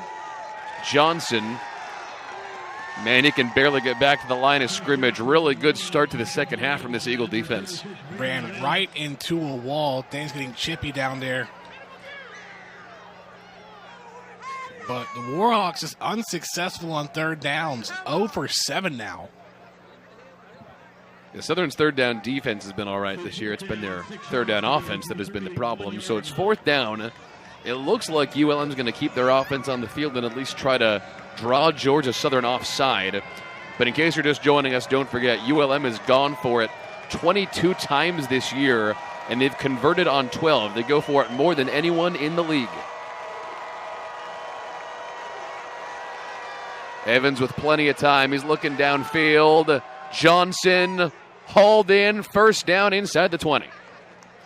You know, for a moment there, I thought that Evans was going to run until you saw Rashad Bird following Evans. He had to make a decision. It was 1-on-2, you know? Yeah, got to pick one. Able to lead Johnson to make a good catch to keep this drive alive. So once again, the 4th down conversion ends up working out for ULM. They're into the red zone. Entering this game, they were 23 for 38 on touchdowns on red zone trips. They'll go for another one here, and it's hauled in by Hodo inside the 5. That one looked like offensive pass interference, but they're not going to call it. I was about to say, you saw right before he made the catch, pushing off the cornerback. Kind of hard to miss. Pushing off Brinson. Well, okay. Well, it looked harder at first, but didn't look quite as egregious on the replay. No. All right, so 1st down and goal from inside the 5. ULM trying to score for the first time since their opening drive. On the ground of Vaughn. He had their first touchdown of the game. And it looks like he was stopped around the 1. And he was. Clock will keep ticking down inside 7 minutes.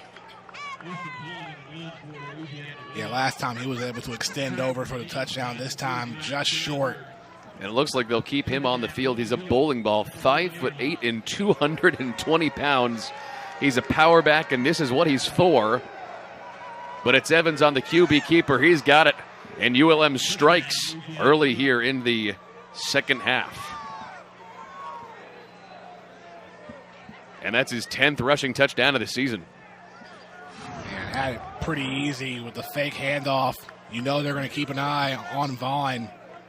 So on the outside, able to pretty much walk it in for the touchdown. Yeah, really nice play call, huh? I think the Eagles were expecting the running back too.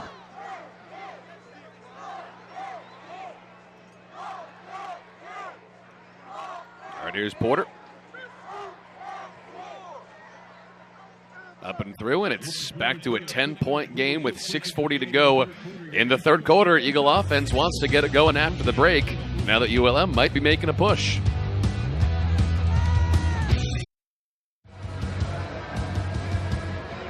All right, taking a look at the Sun Belt standings here. ULM can still make a push in that division, but those 4 teams on the top of the Sun Belt East, Danny, that is a dog-eat-dog world, huh? Yeah, and because Troy's now in it with the win over Georgia Southern last week. So, they're in it, yeah, for sure. And they're already dominating Texas State right now, so they're hoping for a couple of upsets on their end.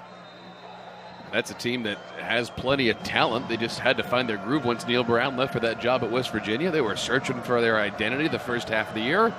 Looks like they're starting to settle in, huh? And not to mention, they were without the preseason Offensive Player of the Year, and B.J. Smith had an injury. That as well. Here comes Kennedy choosing to return. This one only gets it out to the 16-yard line, but a late flag comes in from the ref on the far side as well.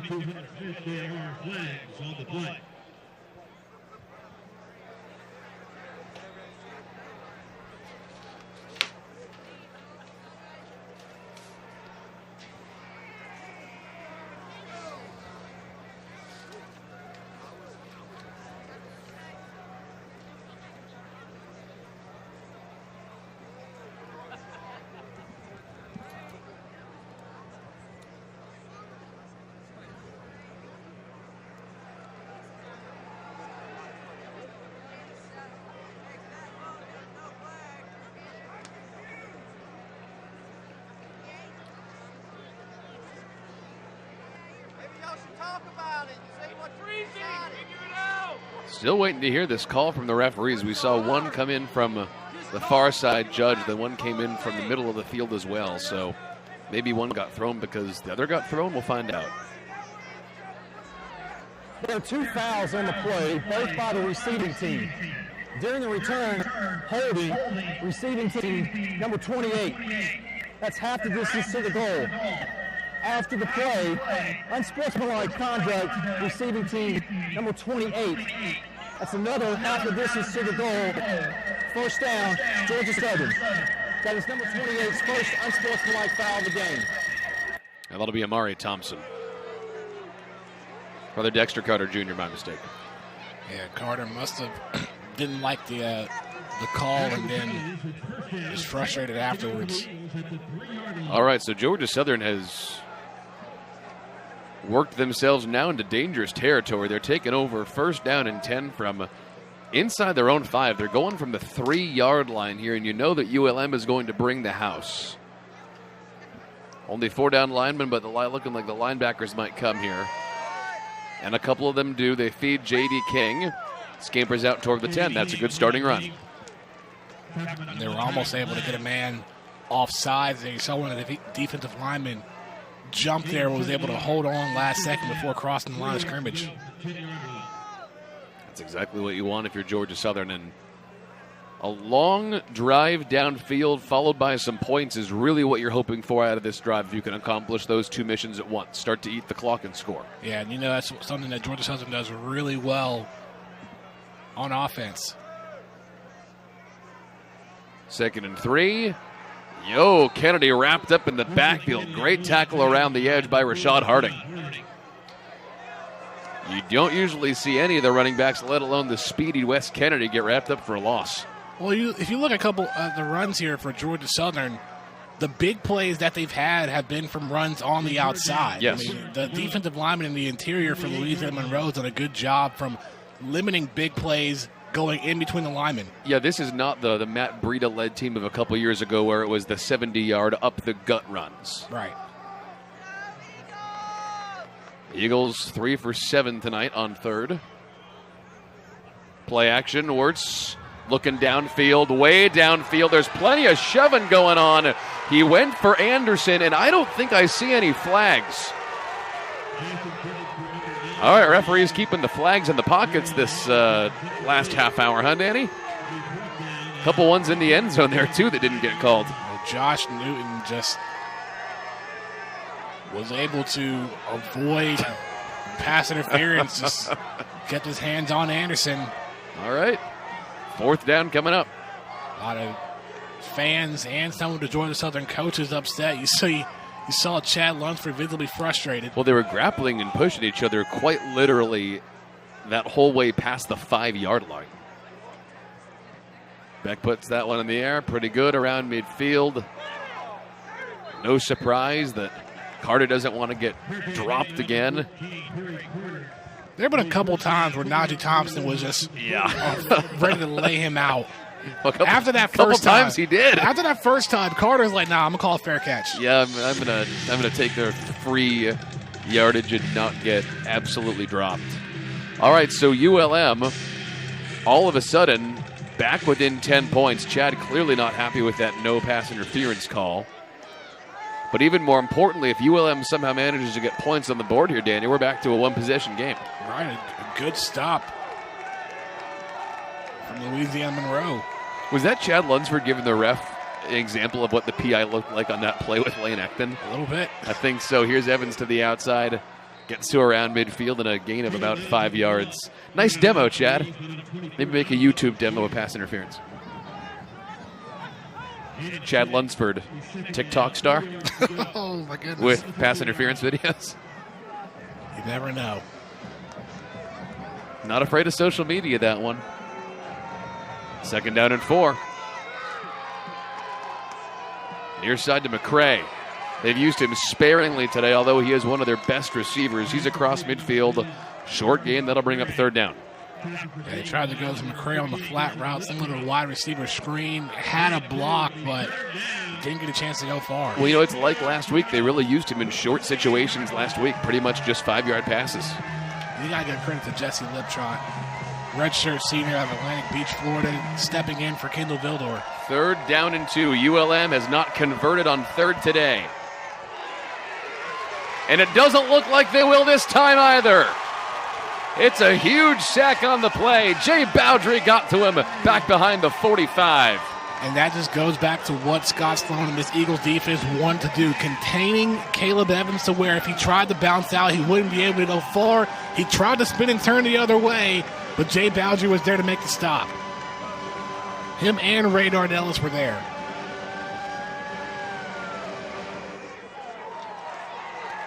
Well, here we were in a situation where it looked like ULM was lining up for another great drive and a touchdown and put him right back in it, but as Jared Porter kicks this one away, that was an absolutely huge defensive stop for Georgia Southern. How about that? That one down inside the 20-yard line with a fair catch for West Kennedy.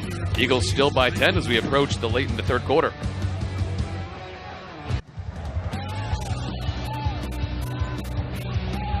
Couple of second-half injury updates here. Down to Amy with more. Amy. 7 minutes in the first half. John Washington went down. I talked with their athletic trainer, and he told me that it was a lower leg injury. He went into the locker room for further evaluation, and I was just told the game. Greg, back to you. All right, thank you, Amy. So the Eagles get the ball back up 10 points here. 3:19 to go in the 3rd quarter. Only scoring we've seen here in the 3rd was a nice drive, punched in with a touchdown from Caleb Evans from ULM, but Shai Wertz hits Malik Murray. Did he haul that one in? Yes, he did. Good completion as he fell down. Yeah, you saw Murray going out on that route, and Wertz was able to connect with him instead of trying to go deep down the field for the big play. Instead, goes on the outside to Murray.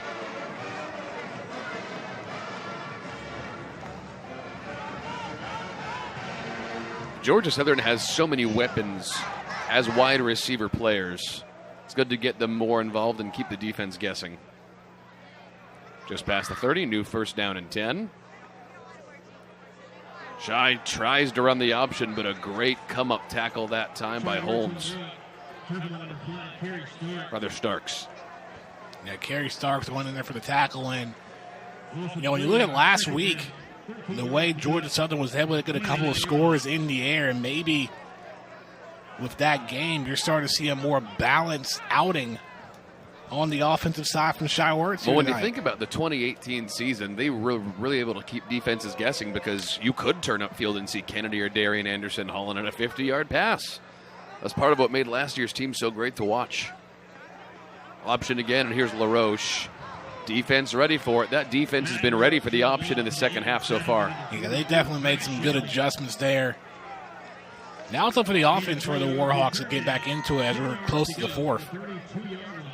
Yeah, we're getting down to the nitty-gritty. Inside 2 minutes to go until we do get to the fourth quarter. Might be Mo Bamba time again here in Statesboro.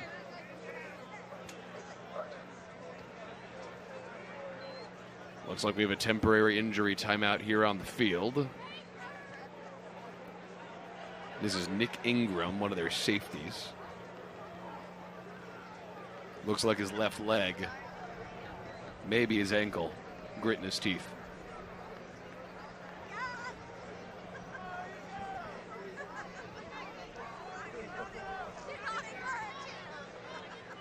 All right, we'll take a quick break here on ESPN Plus. Hopefully he's all right after this.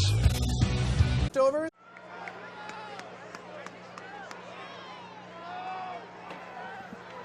All right, back for Georgia Southern's offense. 3rd down and 10 from around their own 30-yard line, trying to get things going as we near the end of the third quarter. Wirtz once again looking downfield. That is off the hands of J.D. King coming out of the backfield. That'll bring up 4th down, and I'll tell you, outside of that one good drive from ULM that resulted in a touchdown, we've seen a lot of defense here in the third quarter. Yeah, this has definitely been a defensive-minded second half. Both defenses getting the job done. Monroe able to get one touchdown so far in the quarter. Georgia Southern has been stopped in all their drives so far here in the quarter. Yeah, the defenses have been the star of the last 15 minutes or so. Back to put it in the air. Carter back around the 24-yard line. He got hit. There's a flag. That one's going to come back because Beck got absolutely leveled back at the 20. Yeah, slow to get up.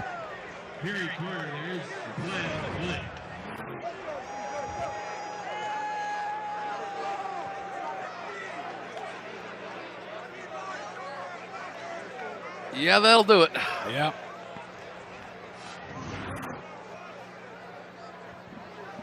Unintentional, of course. At the very end, Miles Cole just flipped over a blocker. And his feet ended up hitting Beck, and I think that's what the officials might be saying, that there might not be a flag. Running into the kicker, defense. That's a 5-yard penalty. Replay, 4th down.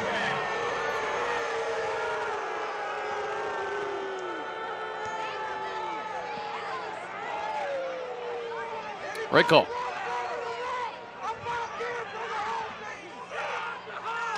Well, you can hear that there are some fans who are unhappy with that call. Part of having rain and wind means that there are just less people here, and if someone gets up against a microphone, they're more audible. Classic. Georgia Southern just unhappy that it's not a worse penalty because now they've got to trot Beck back out there and have him do it again instead of getting a 1st down out of it. Yeah, and where they're out in the field, I don't see them going for a fake or anything like that. No. They'll just do it again. A couple fans still upset. Yeah, but you can be sure the refs are hearing them, though. Fair catch inside the 15.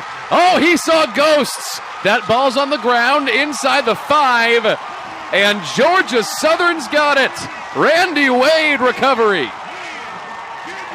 And Danny, there were only so many times that poor Perry Carter was almost going to get railroaded before this happened. He's been on an island all day, almost getting drilled on these. And Najee Thompson almost had it.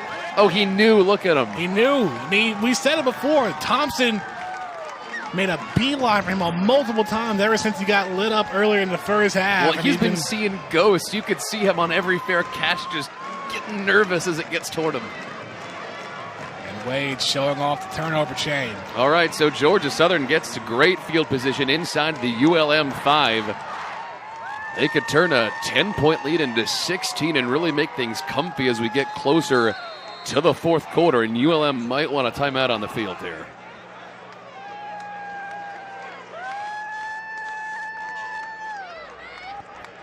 Timeout. Georgia Southern. They're first in the half. And it's Georgia Southern that wants a timeout. Just want to take a few seconds and get the right play call out there to punch it in. We'll take a look at this again. And poor Perry Carter. We saw Najee Thompson headed right for him again, and Randy Wade heads up inside the 5. Yeah, this time he had 2 men on him. Thompson and Birdsong. Like Sam Darnold out there. I'm seeing ghosts, man.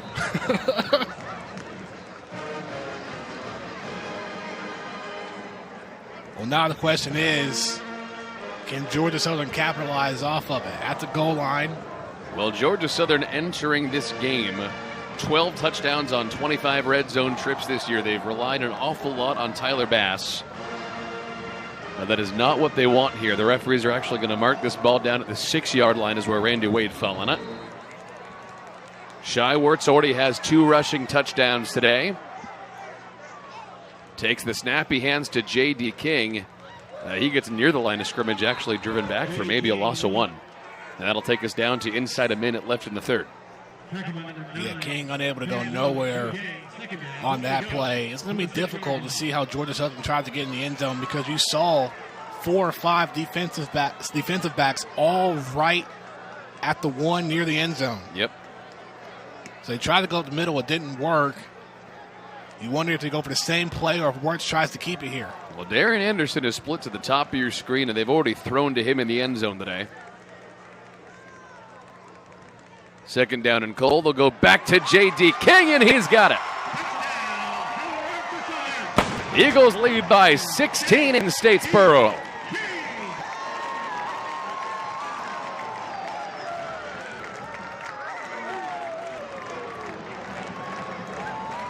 And that's what you want. It's J.D.'s first touchdown of the day. 11 carries for 82 yards, and King that time able to break through, scoring a touchdown. His 5th this season.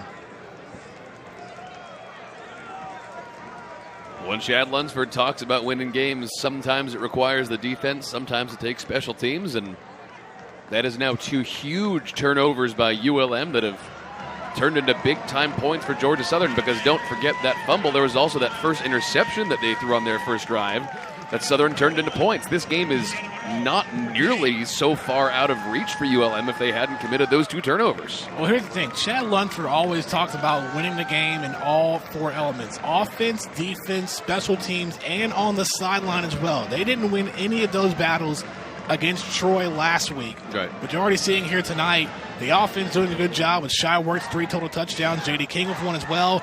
The defense making big-time plays. Special teams just there with the fumble, able to recover. And the sideline having a good time.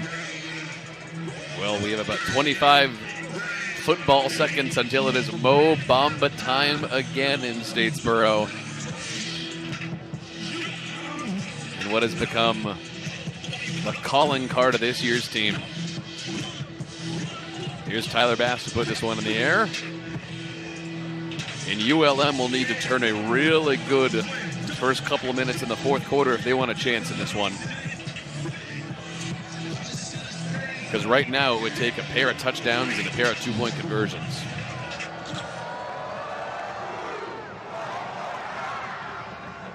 No chance to return this one, so we'll see a play or 2 from ULM before we head to the 4th quarter and light up the phones and do Mo Bamba. Danny, that was about as good a turnaround as you could have expected for Georgia Southern there to turn that into touchdown. And really 16 points is a heck of a lot different than 10 when you think about it with certain time left and the way they run the clock. And overall, it's a big turnaround from what they've done this season. I mean, you look at the beginning of the year, they went 1-3 in their first 4 games, and they went out in the month of October. Had a bit of a setback against Troy, but bouncing back here against the Warhawks tonight. All right, Evans out of the gun. They take it from the 25. A couple more plays to go here in the 3rd quarter. Underneath pass. That ball's on the ground. Kendrick Duncan's got it. I think that was just an incomplete pass to Zach Jackson. Well, he went until the whistle was blown. There was no. On the field as the runner was down prior to fumbling. Second down. Okay, so that's a complete pass, and he was down. It was down by contact for Jackson. He went down, then the ball went out of his hands. For a second there, I thought it was a touchdown. That would have been another big moment.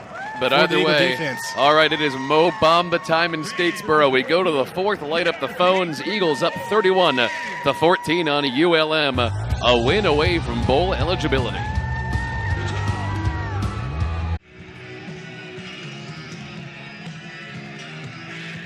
All right, time for the fourth quarter after a little Mo Bamba. Georgia Southern on defense. ULM trying to get this thing back a little bit closer. 31-14 Eagles.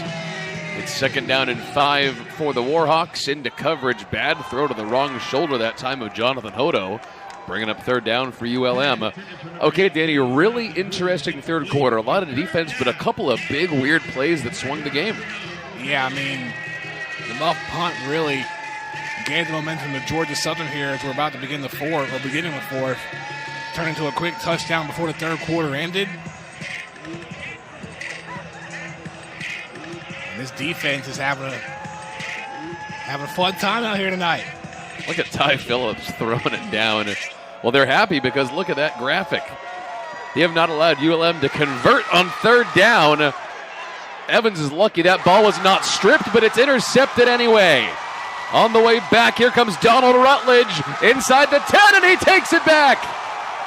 This Eagle defense is on fire. 37-14 Eagles.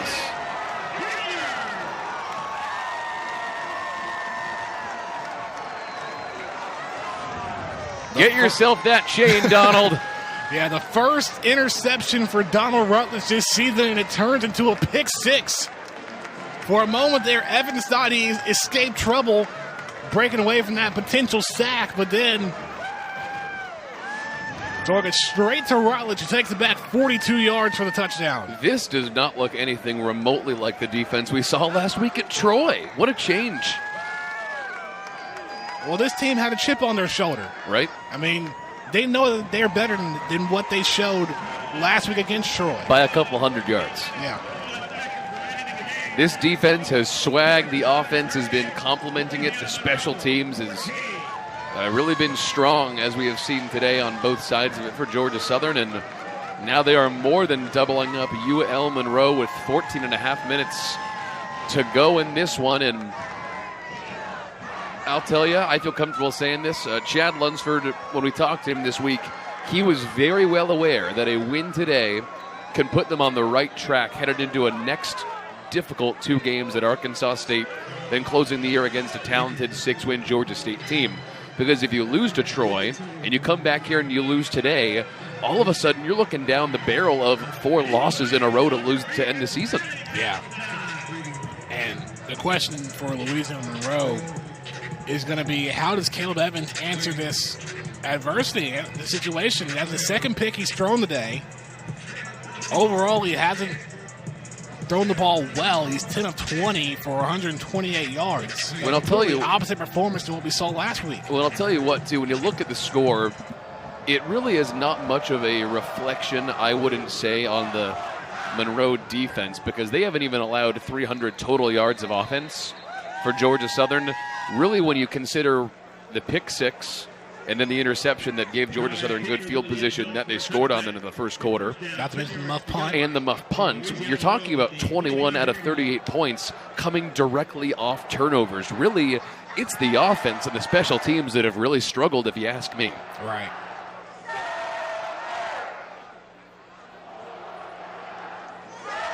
So this will be do or die time starting this drive for UL-Monroe. They're pretty much out of time after that last pick six. By the way, in case you're just joining us, that is 2 interceptions on the day for Caleb Evans, and he'd only thrown 6 the whole season coming into this game.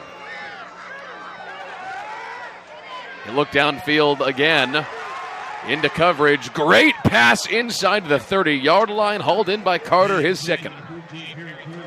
Well, that's one way to answer back. I'll tell you, for a guy who's only catching 1 ball a game on average, they're really going to him today. They're opening up the playbook for him. This is the first deep ball we've really seen from the Warhawks this evening.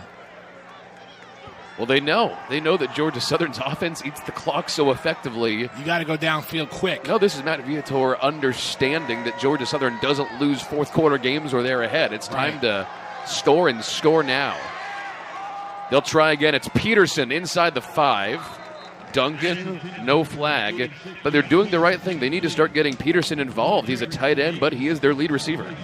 I believe it's only the second target. It is. For Peterson in this game. No catches for him. Considering entering the game, he led the team in receiving yards with 400. He has 7 touchdown catches, too. Surprised they've only targeted him twice, but see, now they're lining him as a wide out instead of a tight end. They're going to start trying here. 2nd down and 10. Evans to the near side, 5-yard out pattern. He's got Hodo, nice catch. 3rd down. And all the receivers were going short routes there on that play, just trying to get a quick couple of yards just to move the chains going. Absolutely the right move. Gain of 5, 3rd down and 5 coming up. And down inside the 14-minute mark. ULM is not converted tonight. They're 0 for 9 on 3rd down. Evans will keep it, and a flag in the backfield around the 30. Prior to the snap, false start, offense, number 8, 5-yard penalty, 3rd down. Josh Johnson got ahead of himself there. And before the flag, it looked like it was going to be a keep by Evans. So now it's 3rd and 10. So you just take away the momentum you had in that 2nd down play.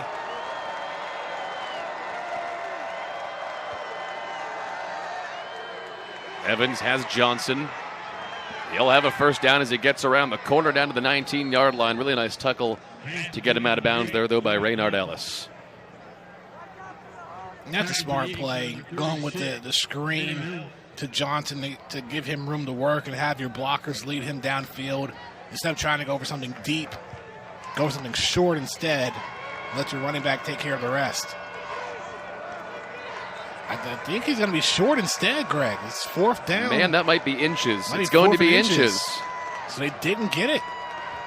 It looked like he fell forward when he outstretched his arm, but maybe his knee as he got out of bounds. So ULM could have sworn he got it, because from up here it looked like they got it too. We'll take a look. From our angle upstairs, it looked pretty keep in mind, though, easy to call, but watch his knee and watch the out of bounds. That might be where we're talking here. He's got to get to the 19. No, he was short. I thought he extended his right arm a little farther than he actually did. So it is 4th down again. ULM's got to go for it again. And the good news for them is they're the number 1 4th down team in the conference. They're 2 for 2 today, and they're over 50% this year. So when you factor in today, they are 13 for 23 on the year. And you can't go wrong on whichever play you choose to do. You can give it up the middle to Johnson. You can do what they did earlier and have a quarterback sneak by Evans. Just don't try and throw the ball. Just try to run it up the middle. You can also give it to Austin Vaughn, the power back. Well, this is going to be 4th and inches. I know it technically says and 1, but this thing looks like inches from the sticks. So just falling forward might be enough for Caleb Evans. You see Matt Viator talking with the official about it.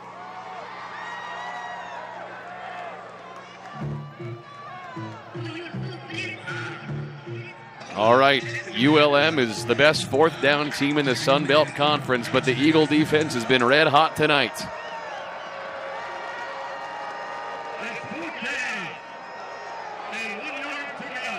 Evans looks like he's lining up out of the gun with Johnson in the rather that's Vaughn in the backfield with him. He's their short yardage back. He's 5'8", 220. He's a bowling ball. If he's on the tracks, you've got to get out of the way. Peterson in motion. Evans falls forward. Looks like he might have gotten that one by a couple of inches. Did he? We'll see. Southern would be celebrating if he hadn't. And he got it by a couple of inches. You just never know. You just never really know. This defense is not short on celebration when they do good things, Danny. All right, new 1st down for the Warhawks. Back in the Georgia Southern red zone. Both teams undefeated in the red zone today. Great pass over the middle. He's got Hodo down near the goal line. Ball's on the ground. He might have passed the plane anyway. Down to the 1. No touchdown, got down to the 1. And they'll get to the line fast. First down and goal. Evans out of the gun. Hauled in by McCray. Touchdown ULM. And they score with 12:15 to go in this game, and that's overwhelming.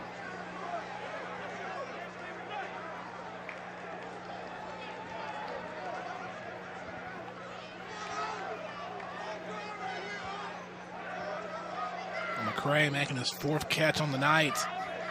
It seems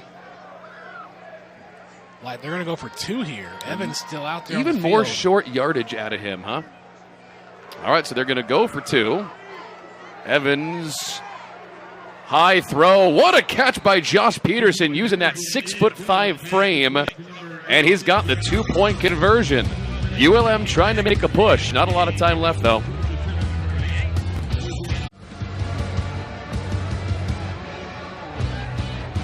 Well, both of these teams on the brink of bowl eligibility, but I'll tell you what, it is not an easy stretch to the finish here for ULM. Yeah, Coastal Carolina and then Louisiana raging, catered on rivalry weekend, and for Louisiana, a win over Monroe will pretty much seal the West Division and get them to the Sun Belt Conference Championship. And we're close right now to seeing a repeat of last year's championship game when it was App in Louisiana.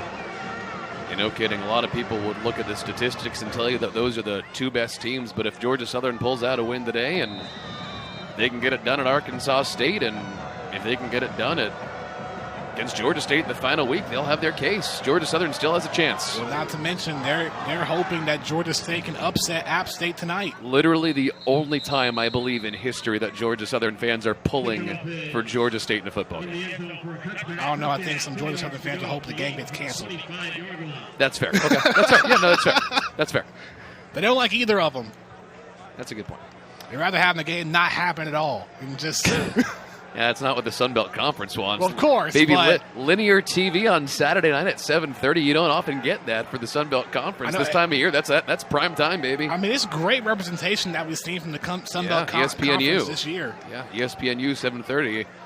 We'll be watching that. I don't know about you guys at home, but that's where we'll be watching. And not to mention how these teams have competed against Power 5 conference teams throughout the year. Georgia Southern didn't have the best outing against LSU. It's a reverse. It's Wes Kennedy. Usually that's a play that'll break for 60 yards, but instead he takes a couple of defenders with him, takes a big hit, and gets a gain of about 8 yards. Yeah, Georgia Southern didn't have the best outing against LSU, but took Minnesota to the brinks. Sure did. And then not to mention Monroe taking Florida State to overtime. Mm-hmm. Coastal Carolina beat Kansas. It's been a good year for the App Sun Belt State Conference. beat North and South Carolina. Georgia State beat Tennessee in the opener. Talk about an upset everyone saw coming last week, by the way. App State over South Carolina. That was easy money. Yeah, considering how well App has played against Power 5 teams over the last few years. That was not a shock to anybody. All right, 2nd down and 1. It's King in the backfield with Wirtz. They'll feed him. Defense tackles him from behind, but he got the first down by about a yard, as this will take us down inside 11 minutes. So this is a difficult loss if ULM does not pull it back. Now, again, this game is not done yet. 16 points, that's 2 touchdowns. And two-point conversions, correct. So this game is not done yet, though, but I'll tell you what, Georgia Southern fans have got to be pretty happy with a lot of what they've seen tonight, especially out of the defensive side of the ball. And especially considering about how the team performed. Oh, well, let's say he didn't get it last week. These referees were disagreeing with each other. Actually, they're now saying 3rd and 1 instead. ULM bringing linebackers off the left side. Wirtz, keeper. There's the first down. Spins to the 37.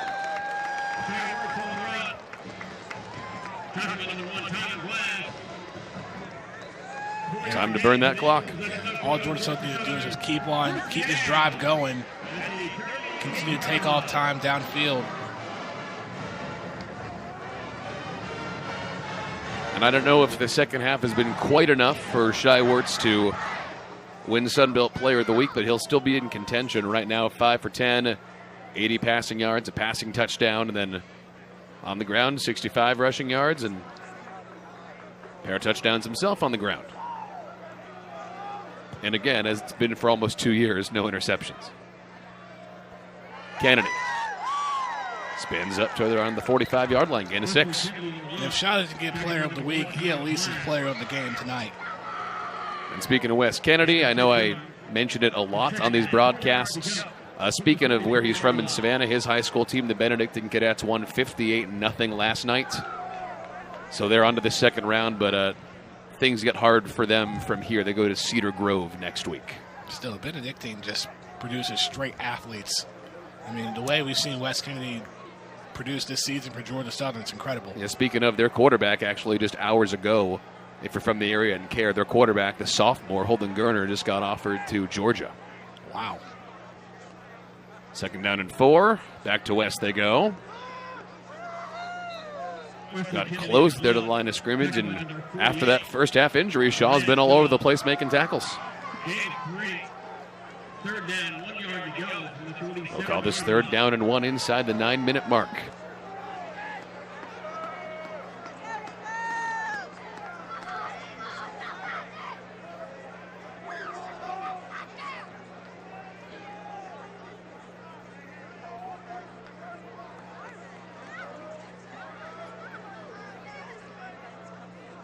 Eagles above their season percentage tonight. Entered the game 31% on the year on 4th down. Tonight they're 4 for 10. Kennedy breaks another 1st down. Behind a good couple of blockers. Pushes forward past the 45. No quit in him, huh? Time to burn that clock. Burn, baby, burn. Yeah, he's had a great outing today. 17 carries on the night. Usually Kennedy leads the Eagles in rushing yards. Tonight it's J.D. King, who's been superb. 12 carries, 82 yards, and a touchdown. All right, and speaking of numbers, as we get ready to take this down inside the 8-minute mark here, if Georgia Southern holds on, which is looking more and more likely with every 1st down, they'll move to 4-0 in bad weather, including rain and cold conditions on the year. 4-0, they're built for this. Back to the ground to King. Turns that into 3 or 4 yards. Well, as you said, they got to get ready for a cold night in Jonesboro next week. Well, I'll tell you, that part of the country at this time of year, that is going to be frigid and dry, which is going to make it hard to hold on to the ball. That's going to be a running game. Works out well for the Eagles being a primary running team. Well, how about that? Isn't that convenient? Can't overlook that Arkansas State game, considering the story their team and their coach has been through this year. Very emotional journey in Jonesboro. But it all leads back in 2 weeks to that game here against Georgia State on Thanksgiving weekend. And for Arkansas State, that's going to be a face mask. Oh, yeah. And he knows it. He's pounding the ground as he goes down. That's definitely on Austin Holly. Yeah, blatant face mask there. Yikes. Didn't even have to finish the play. Yeah. And he hung on to it, too, as he went down. During the run, personal foul, face mask, defense, number 15. 15 yards from previous spot. Automatic, 1st down. Yeah, that's usually how that goes. And he brought up the emotional season there has been for Arkansas State's head coach. They've recently retaken the lead over Coastal Carolina, ahead 21-13. Really? If they hang on to that game and win that, they'll be bowl eligible too. What an emotional journey it's been for Arkansas State. Yeah, you're right. That would get them to 6 wins. Another primary passing team led by Lane Hatcher. Yeah, so if this Georgia Southern defense can do next week what they did this week, they've got a good chance out there in Jonesboro. New 1st and 10 after the penalty. Wirtz the option. He's got J.D. King inside the 20. Turns upfield toward the 10 before he takes a big hit, that time from Glass. And keep in mind for the Red Wolves, Omar Bayless has been playing out of his mind this season, set a record for receiving touchdowns in the Sun Belt Conference. That's going to be another primary guy they try to stop, and Georgia Southern did a good job stopping key number 1 receivers. They've done it today against Josh Peterson, who wasn't really effective until recently. 2 targets, that's it. He didn't make the 2-point conversion. Yeah, it's 3. But other times when receivers have played Georgia Southern, they haven't had the best of games. That's true. They got down to the 2-yard line here. 1st and 10 from the 12. Kennedy and King in the backfield. It's going to be King. Spins down to around the 10 and a flag from the far judge. J.D. King on the run. Tackle by number 32, Chase Day. There's a flag on the flank.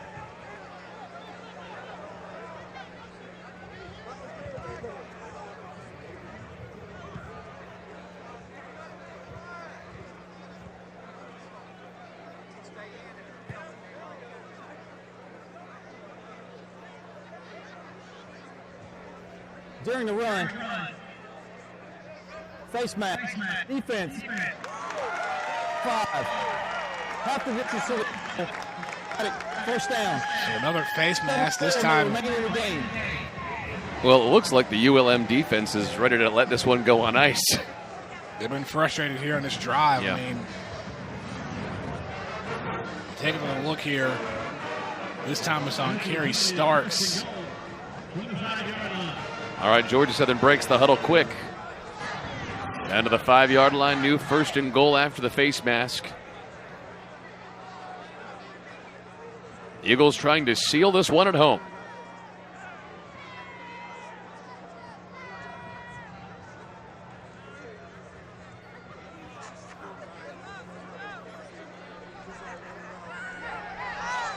And it's Kennedy down to the 2 or the 3. Good last-second tackle that time coming in again from Shaw. Really good game for him. Yeah, and for a moment there, we didn't know Shaw was going to come back into the game, suffered an injury early in the first half. I would actually go as far to say is I think he might, I know he's not leading the team in tackles today, but it feels like he has on important ones, right? Yeah, the key tackles he's made for sure. Really important ones. Tyler Glass has led the defense with 10 total tackles. Yeah. All right, so Mashad split to the top of your screen. He's got one-on-one coverage. This is a spot they might like to try him on 2nd and goal. Cam Brown in motion. J.D. King. No, it's Shy. He kept it himself and went down around the line of scrimmage. It was tripped up. Yeah, Hunter Smith, the lineman. Tried to change his direction, and in the process, slipped on the turf. But either way, even though the Eagles haven't gotten in the end zone yet, they're still taking time off the clock. Oh, and any points here, even a field goal from Tyler Bass, would actually make this a 3-possession game, which would pretty much put it out of reach. Right. So as we tick down inside the 4-minute mark of this game here, a touchdown from Georgia Southern would put this game on ice and pretty much seal bowl eligibility and would get them to 6 wins.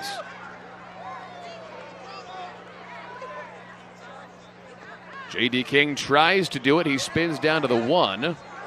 And it might be Tyler Bass' time to make it a 3-possession game. And if that's it, I don't know. Well, the offense is calling for it. They want to try. The fans are calling for it. They want to see a touchdown. They want it. The saying is one more time. Kennedy's coming on the field. This offense wants it. Fans chanting one more time. Close to a 10-minute drive for Georgia Southern here. Yeah, this will be the nail in the coffin. They are going for it on 4th down. The offense wants to end this game and get them bowl eligible. It's the option. They fumbled it. Shy inside the 10, dragged down. It'll be ULM ball, horse collar tackle. There it is. Yeah, I was about to say, then he got dragged down by the horse collar towards the end. Unnecessary. Well, more plays for Georgia Southern, more time taken off the clock. However, the defense did a good job blowing that off. Just a bad pitch by Shy. Totally unnecessary tackle, by the way. Austin Hawley again. Horse collar tackle. Defense. Half the distance to the goal. Automatic first down. Well,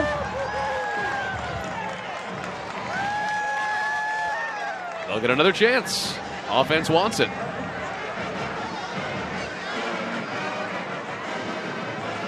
Luckily for some fans at home, the touchdown that would normally matter in a situation like this, which might put you on bad beats, has already occurred.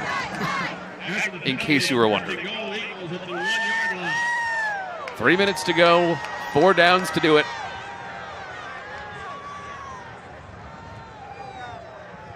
Kennedy, he's got it. Georgia Southern puts this one on ice, and they'll be bowl eligible with a win over the ULM Warhawks.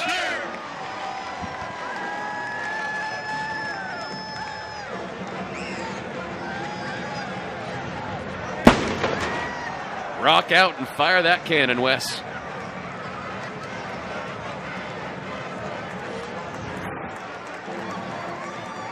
And they've doubled up the Warhawks. And this will more than double it up with Tyler Bass. It's almost like Kennedy has had a touchdown in every game since he's returned. They're going to fake it. Are you kidding me? Well, maybe they're saving that for when it matters to try to trick play with Anthony Beck there. But either way, 44-22 will be more than enough. We'll get ready to put a bow on this one after this on ESPN+.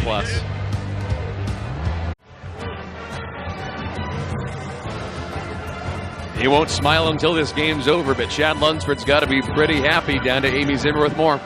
Greg, coming into this week, Chad Lunsford called their loss to Troy simply embarrassing. The vibe wasn't there, and it simply wasn't Georgia Southern football. This was a game that they wanted to come in and win with a statement, and they're doing exactly that tonight with the far lead. And this is something that the Eagles were striving for all week through practices, focusing on just simply one game at a time and going 1-0. Greg, back to you. Yeah, Danny, I think the nice thing he said at the press conference is they were simply embarrassed. I think he said elsewhere that they got their butt kicked. So, heck of a turnaround. Well, it wasn't just him that said it. Offensive coordinator Bob the Best said it as well. They've made some adjustments this week. They know that they're better than this, and they've shown it out here tonight. Certainly did. Getting ready to put a bow on this one in Statesboro. 2:48 to go as Bass puts that one out of the back of the end zone. All right, so as we get ready to wrap this one up, the end of this season does not get any easier. So we'll see at the end of this game if we can get a final scoring update on Arkansas State. Either way, they're going to Jonesboro next weekend, and that's going to be a tough game because as of right now, Arkansas State is up on Coastal Carolina, so Arkansas State looks like they are potentially about here to pick up their 6th win, and then at home against 6-win Georgia State on the 30th, on Thanksgiving weekend. So a tough couple of weeks, couple of years for Evans to pass here.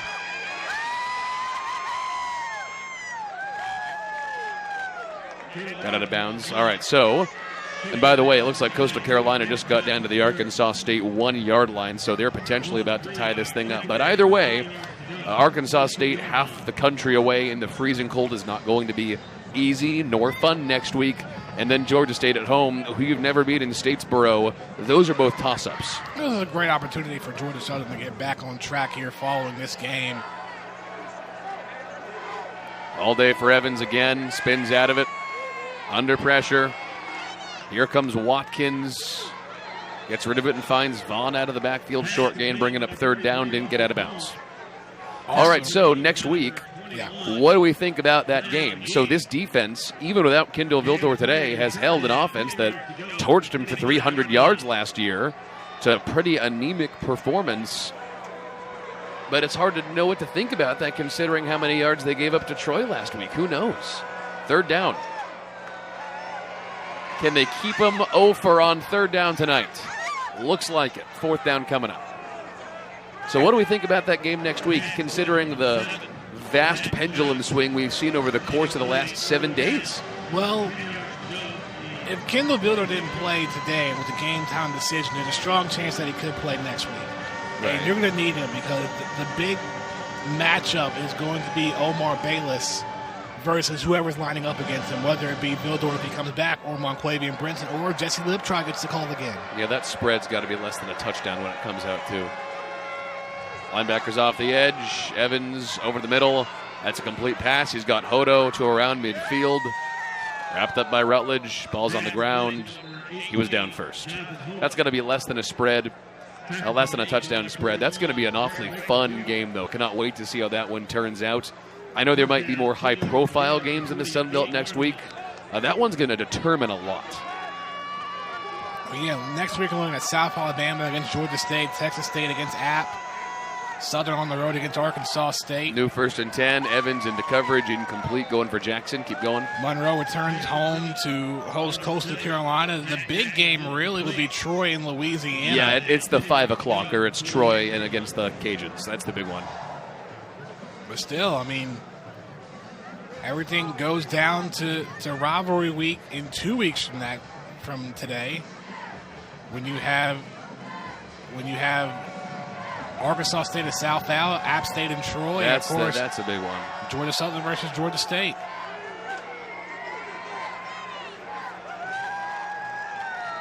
Short there for K and White. So I'll say, even though the Troy game next weekend, the 5 o'clocker, might be billed as the biggest one, I think that Georgia Southern Arkansas State game for people who follow the Sun Belt Conference might be the most enticing. Down inside a minute as we're getting ready to wrap this thing up. 3rd down and 8 for Monroe. Into coverage. Hauled in by Jackson, and right before the whistle, ULM finally converts for the first time tonight on 3rd down. Yeah, this is the type of offense that the Warhawks wanted to see all game and couldn't really get it until the final minute.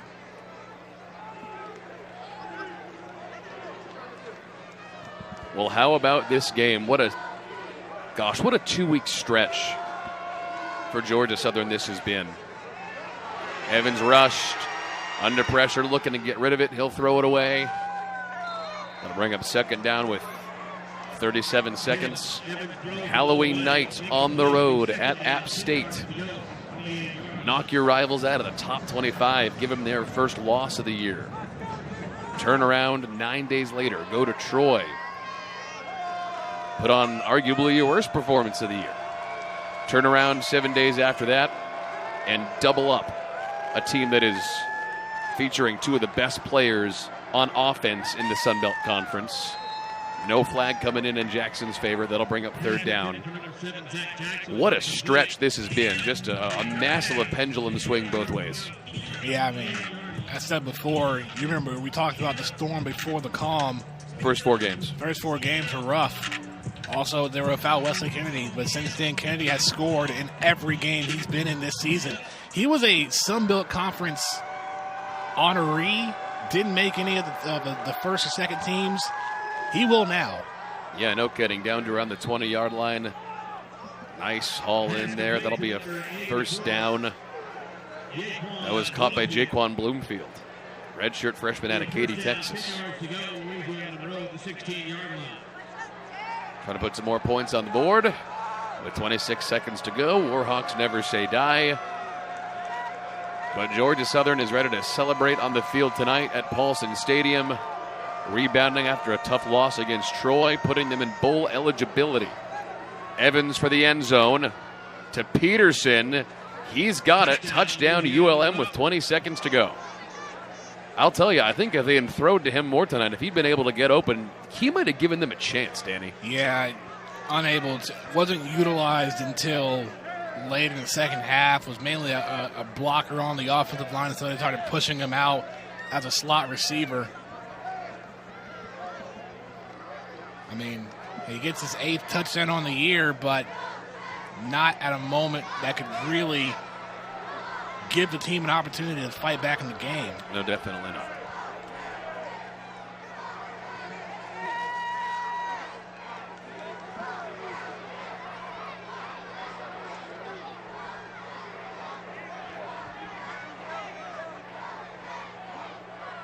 And here's Porter for 29. He's got it, and that'll take us to one last break on ESPN Plus. Getting ready to wrap this one up in Statesboro.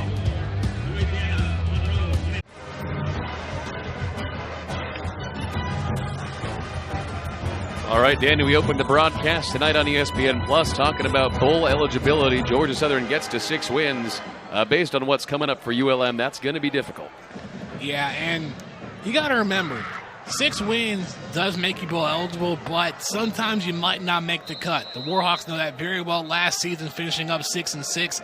That's why it's important for Georgia Southern. Oh, hold on. Oh, you've got to be kidding me. Monquavian Brinson. Touchdown. How about that?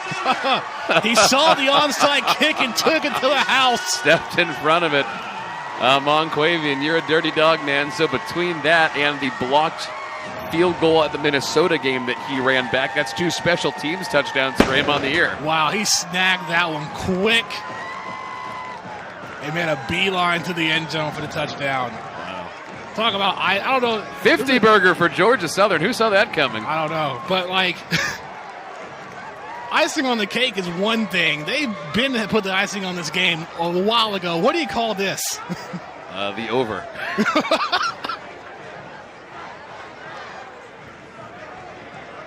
Yeah, so let's say it this way. If you believed in Georgia Southern headed into this game, you have been rewarded handsomely.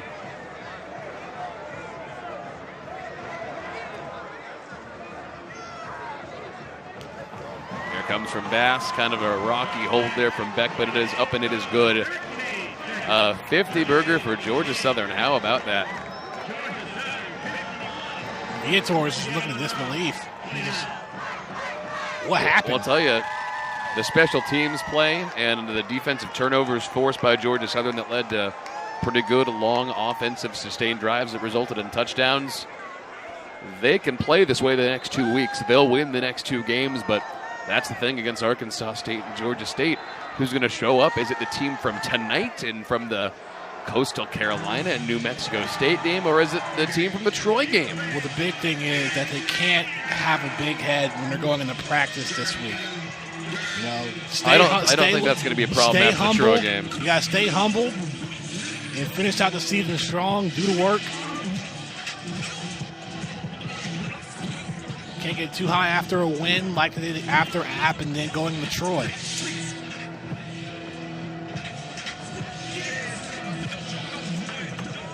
All right, so Bass to put this one away unless we see another touchdown on the run back.